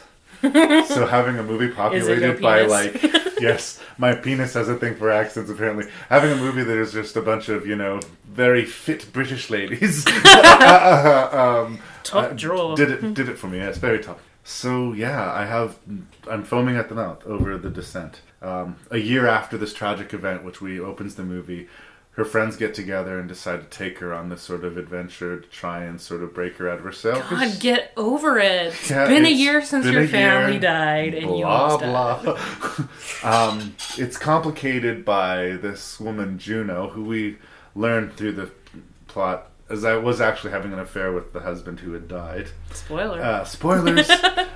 But she lies about this trek. It's actually not a known cave system. It's a newly discovered cave system. Which blows my mind, because she does it so that we could be closer. It was her logic. I lied to everyone. This is an uncharted cave. Yeah. It would strengthen our friendship. And by doing that, by mapping a cave and by telling people that they were going to this different location, she stranded them. Doomed us all. The second, really, that the cave caves in a way, it feels like they're all doomed, because there's, like, who knows if there's a way out of here, or if they could live long enough to find a way out if there was one. The stakes of the survival situation are already high enough that they could sustain the movie. Because that does happen not too far into the movie. And then the monsters show up. So, Dorian, even then it takes a little... Yeah, where are you? I'm sorry, I feel like I took over there. Where are you on The Descent? Well, I mean, it even takes a while to see the monsters, right? Mm-hmm. Again, which I thought just beautiful work done in creating suspense. Although, one thing I read just before I came over here, actually, was I guess the director actually had one of the monsters in the back, a shadow, and he didn't tell the cast. So they're just la la la la la and stuff, and you see the shadow kind of move quickly in the background. So that's the actual first instance. And it's little nuggets like that that really, I think, put together a brilliant movie. And the shots like that where you're like not sure if you saw it or not. Mm-hmm. Well, even when the girl, she does see it, tells her friends and they don't believe her. You know, like that, again, it comes to your eyes do see things in the dark, and if you're in an already panicked situation and in a cave full of shadows, but she knows she saw it and she's telling them, and not being believed. Because she's crazy because she's wounded, right? Yeah, and that frustrates me. Like, I'm having trouble finding words because like it angers me when that situation is like having your hands tied or something. I mean, like, and so I completely, this is a character it's not even that you're on their side, because Juno is deceitful. But I mean, like, they're just such human characters that I really was completely for all of them, even when they're slowly dying or whatever. I mean, like, I was Juno invested. Is responsible for dooming them, but at the same time, I mean, she made a lot of bad mistakes and did a lot of bad things, but she's not like a Cooper character. I didn't completely hate Juno. Yeah. She probably deserved what happened to her, but... Don't we all deserve a pickaxe at one point or time when being eaten alive? But it's like, I understand. Like, she genuinely wants to help her friend, but she also knows that she's hurt her and betrayed her friend, and she can't deal with it. She doesn't know how to deal with it. Well, and she's gone this about... was obviously not the way. Yeah, well, she's gone about fixing it in such, like, you can tell that it makes sense to her. Yeah. Like I said earlier, who decides that, you know, like, let's chart this unmapped cave together because then we can put our names on it. It's something we've achieved ourselves. That's not something I would ever do. I would not take you to a cave to strengthen our friendship. You get maybe to drop a body somewhere. Like there's a percentage of badassery to these ladies, though. Like when we see them, they're driving back from a whitewater rafting trip when we first meet them. You get the idea that, you know, every year they try to do something a little bit scary and a little bit dangerous. Well, you get the sense that they're adrenaline junkies. Yeah. I mean, they're constantly pushing each other, and it's this like band of women that's what they do. And again, that ties in nicely with just sort of like, you know, bookending it with The Thing or even Predator. You know, like, it's this group of people where these are the things they do. They accomplish it when they're together. And if it's like, we have to get our friend, pull her out of this funk, well, we do what we know. And so when Juno's like trying to get her back on her side and like, you know, like, let's strengthen our friendship together, it's such a, not something I would ever do, but I mean, like, it's so neat that's how do I fix this? How do I put this back together? Yeah. You know, like, her friend is broken, and so she's trying to solve the problem that way, which I thought was really neat, because you were saying, like, just the role reversal in Splinter. You could see this movie done with entirely men. Yeah. You wouldn't bat an eye at it. Like, you know, like, eyelash at it. But it's cool that it's women. And like it is, because it... Even though I say that it could be done entirely with men, it still can't, because it's written for women, and you can tell that throughout the movie, that it was meant to be women. They didn't just retrofit it. No, this was meant to be what it is. Yeah, and I don't think that you see that level of quality, especially in something like a horror movie, which it is. It's so terrifying. I mean, I watched the trailer just before I got here, and even just that tensed me up. You know, I was like, wow, because even when the, like, you know, the thing's going to jump out, and it jumps out, but you're tense to begin with. Paid for the whole seat, only needed the edge. Yeah. So. They hold back for quite a bit. Like I say, it's over the halfway point, I think, when you get a good look at what the adversary is. And really only the last half an hour where there's substantial bloodletting. But when I say substantial bloodletting, I mean lake of blood. They turn the taps on. It's fucked. Like, it's a very gory movie. When that chick's hiding, like, in the blood and sort of comes up, oh, that was amazing. I didn't know what that was like. I think it might have even been their, like, eating/bathroom. Like, I don't know what the hell that slimy shit was that she was in. It was awful. Whatever it was. But there is a percentage of gurgle to this movie, and people. I know there are people out there, strange though it may sound, who like horror movies but are turned off by high levels of violence. And if you are one of those, this movie will cause some problems. Oh, for sure. Just because it's a bunch of ladies going down in the caves doesn't mean that they're all going to end, you know, holding hands and smiling at the end of this movie. Thank God we made it out together. Yeah. Sisterhood. In fact, that's what I want to actually talk about, getting towards the end of the movie. Brutal gore, and I sometimes shy away from that. Yeah, I shy away from it because sometimes it's gratuitous and there's no point to it. It felt like everything needed to be there. But everything just seemed quite calculated. Yeah. And it just made for a better film. Like, even just with the pickaxe to the leg. Yeah.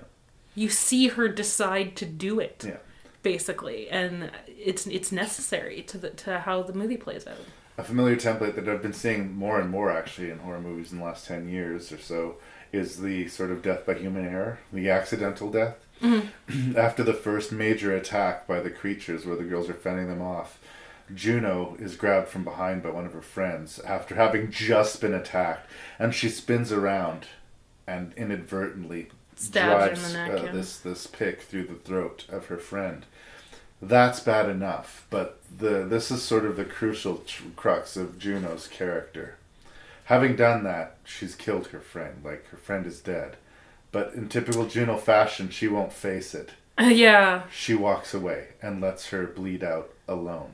At that point... She doesn't die at that point. The very least she could have done, though, is stay with her and be with her while she died, right? Or kill her. Or kill her, right. Which is what Sarah ends up doing. And I think that it nicely sort of, like they're counterpoints to each other in that way. Yeah. Which is interesting because the beginning, with the affair, and then you're right, like not facing it and stuff like that. But just even how they deal with their friend's death. The other one like bashes her head in because I got to get it done. And it's the bookend thing. It's the most humane thing to do. They actually, like, at the moment of the crash, all of the friends, as she collapses in the hospital upon realizing what happens, crowd around Sarah, except for Juno. Mm-hmm. Juno backs away, turns, and actually runs.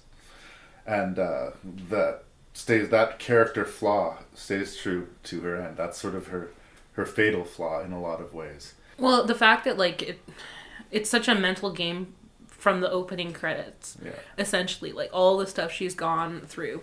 I mean, her loss is such an emotional loss, and it takes its mental toll on her. They're trying to, bring their friendship together and put her back together by taking her to this cave, and stuff. And then, but I mean, like, even that's you need a mental strength, like, just to even go through the cave system. It's a terrifying film for a lot of people. Just because of the claustrophobia. Like, you need to be mentally strong for that. But yeah, even just at the end, like, she just snaps. And that makes so much sense. If the movie had ended with the other version where she got out of the cave and it ended with a jump scare, I would still be sitting here recommending the movie. But I would also be saying, at the end, they kind of give you what you want instead of what I think makes the most sense to the screenplay.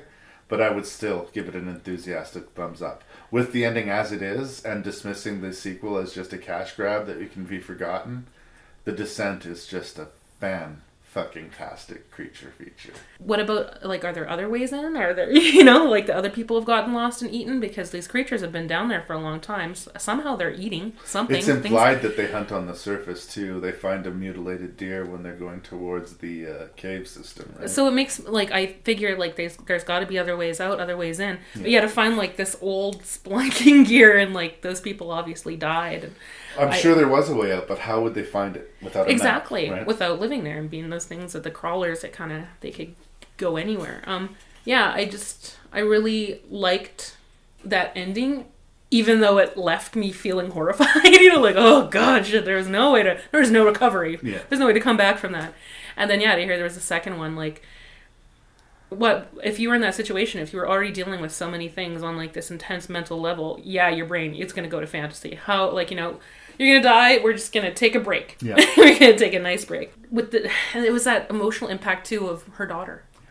Actually seeing her daughter again, it was really jarring and really strong. Well, for me, it just sort of made sense because she was going to die anyways, And so, like, she would be getting reunited with her daughter. Death is a reward at this point.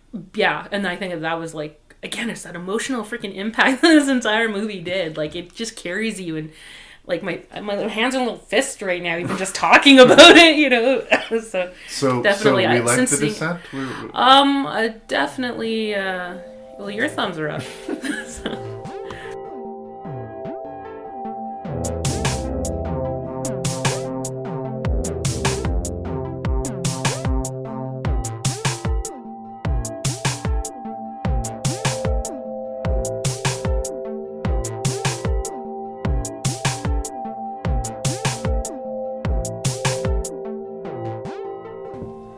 Okay, so we have reviewed 6 creature features, and this the 43rd episode of Rank and Review. Blimey.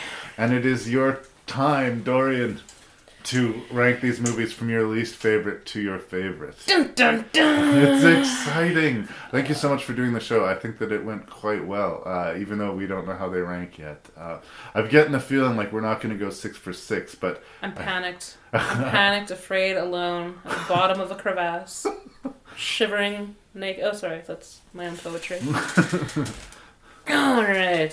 Yes. So, I agree that we're going to disagree. You agree that we'll disagree. Let's agree that we shall disagree. I don't agree to that! Name that film. What was your least favorite of these 6 movies and why? Oh, I think you know it's going to be Splinter. Wrong! Yeah, it's so wrong! Ah, jeez! Yeah, I just... For all the good that you saw in it were kind of my bad. Right. I love me some small independent films and whatnot, but I mean, even taking that into account, it couldn't save it for me. If I don't care about the characters, I don't want to spend the whole movie wanting them to all die. Yeah. And that's how I felt. And so anything redeemable kind of it suffered because it was overwhelmingly and then the next one, just because it was confusing, the host. Yeah.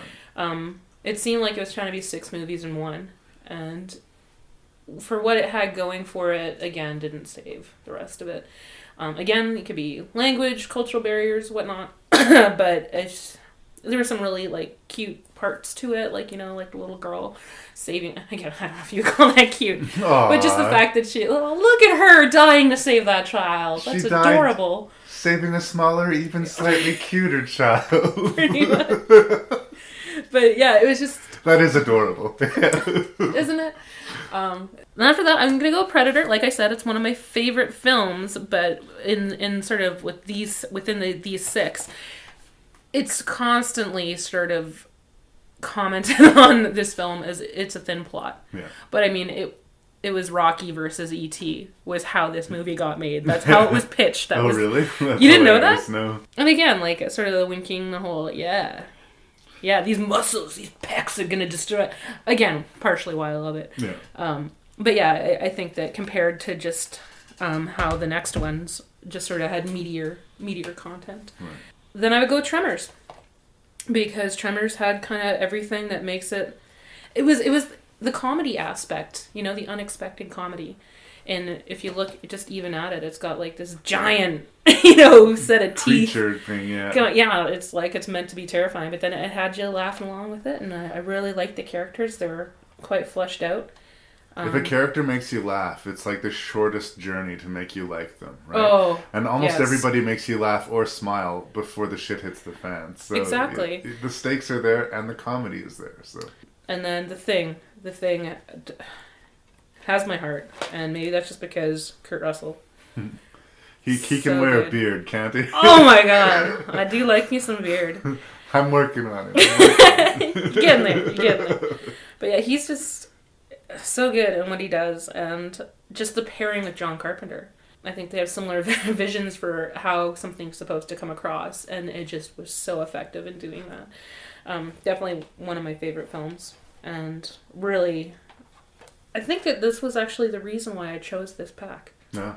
Was because I was like, I want to watch The Thing again. I haven't seen that in years. And it's still good. And it was, it holds up frame for frame today in 2015. It does. And a lot of these other ones, they're showing their age. Yeah. Although Tremors, like I said, I could even see that happening today with bad cell phone service and stuff. That pretty much all of that could happen step for step. But yeah, definitely the top out of the 6 is The Descent. Because you don't see it coming, even though you see it coming. Yeah. I feel like everybody's seen The Thing, and not everybody's seen The Descent. And everybody needs to see The Descent. I get it. I don't... Because I drop it. Right. Descent now, Descent! You like it so much, you're just going to drop it like a mic. Done. Thump. Boom. Explosions. Yeah, like, I hadn't heard of it before. Oh, really? I hadn't heard about it. And then I looked it up, and there was just rave reviews everywhere, and that really worried me, actually, because... Built up too much? If things are oversold to me... I still haven't seen Titanic, because it was oversold to me dead serious. If something's oversold, I will do everything in my power to avoid it. Well, I'm not going to oversell the Titanic to you. You don't have to worry about that. I could go see it. I want to watch it again, but I don't. Like, it terrified me that much.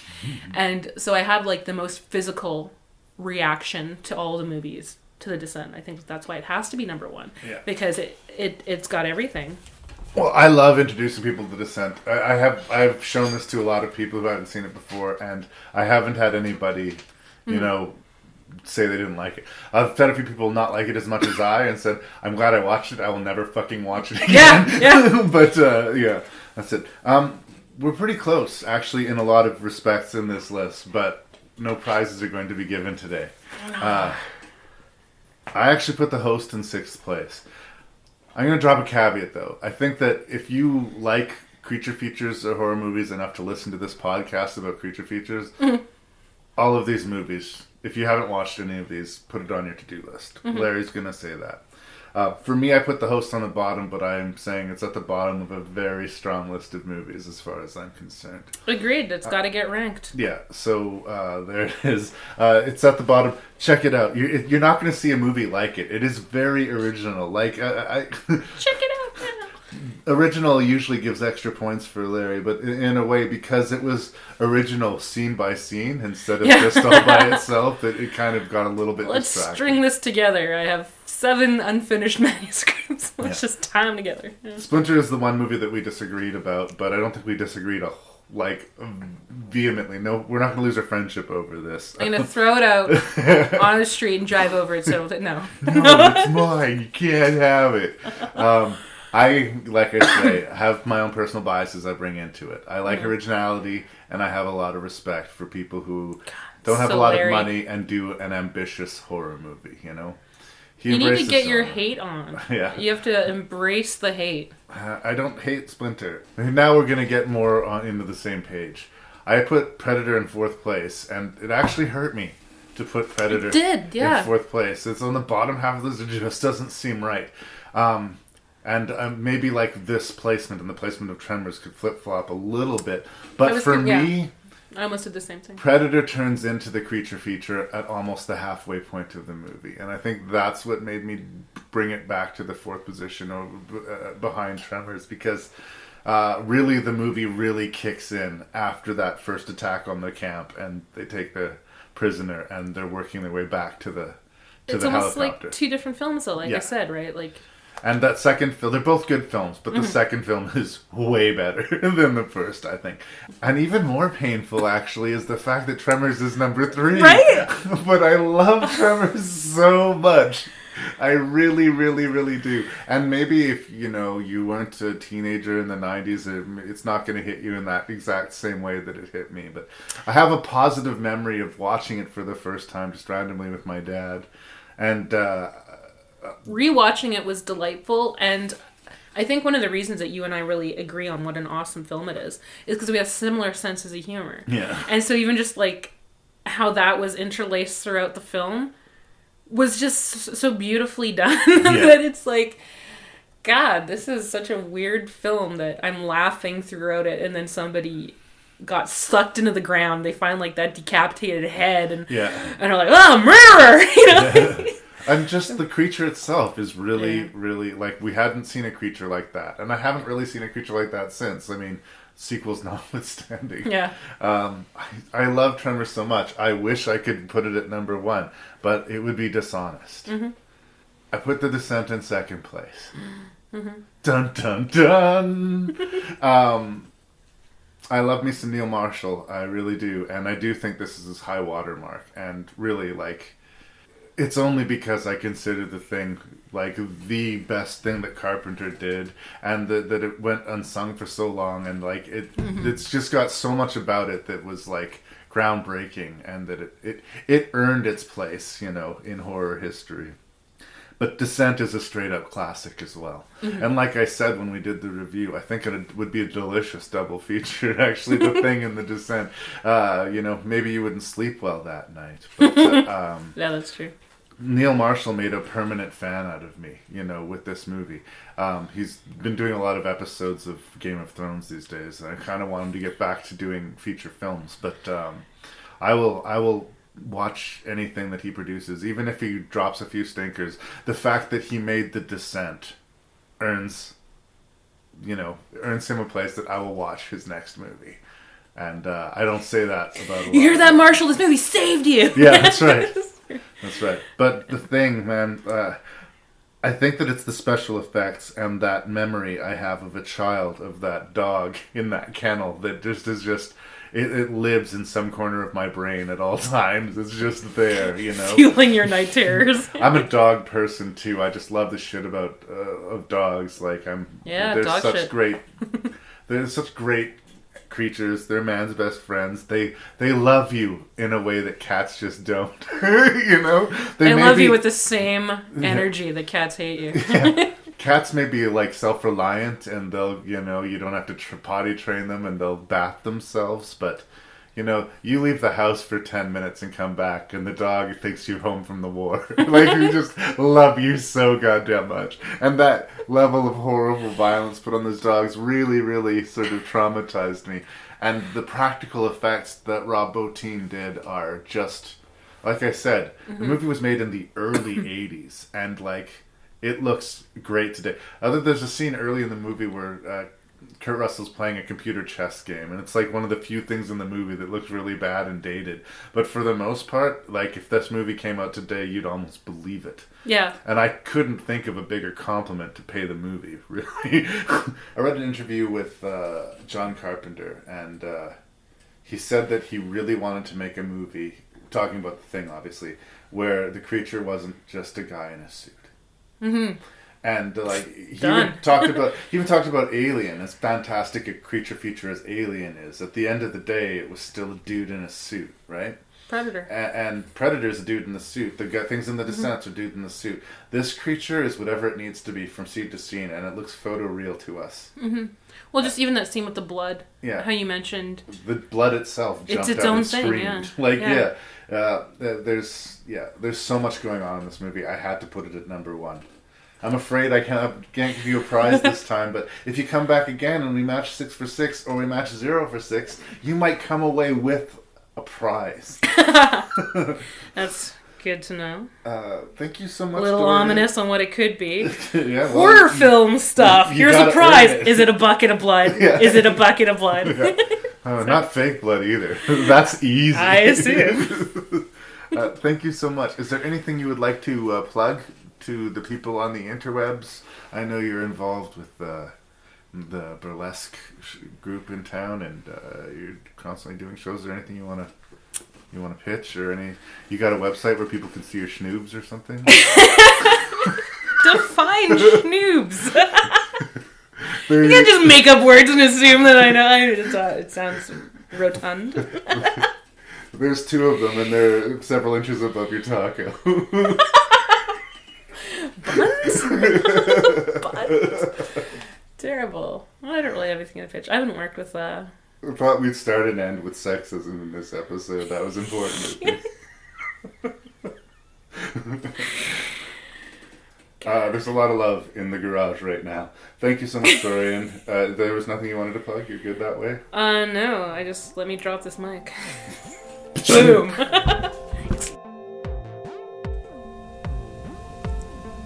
And that was Creature Features 2 with the always charming Dorian Brady. And I really hope that she comes back for another episode, because I personally had a blast with that one.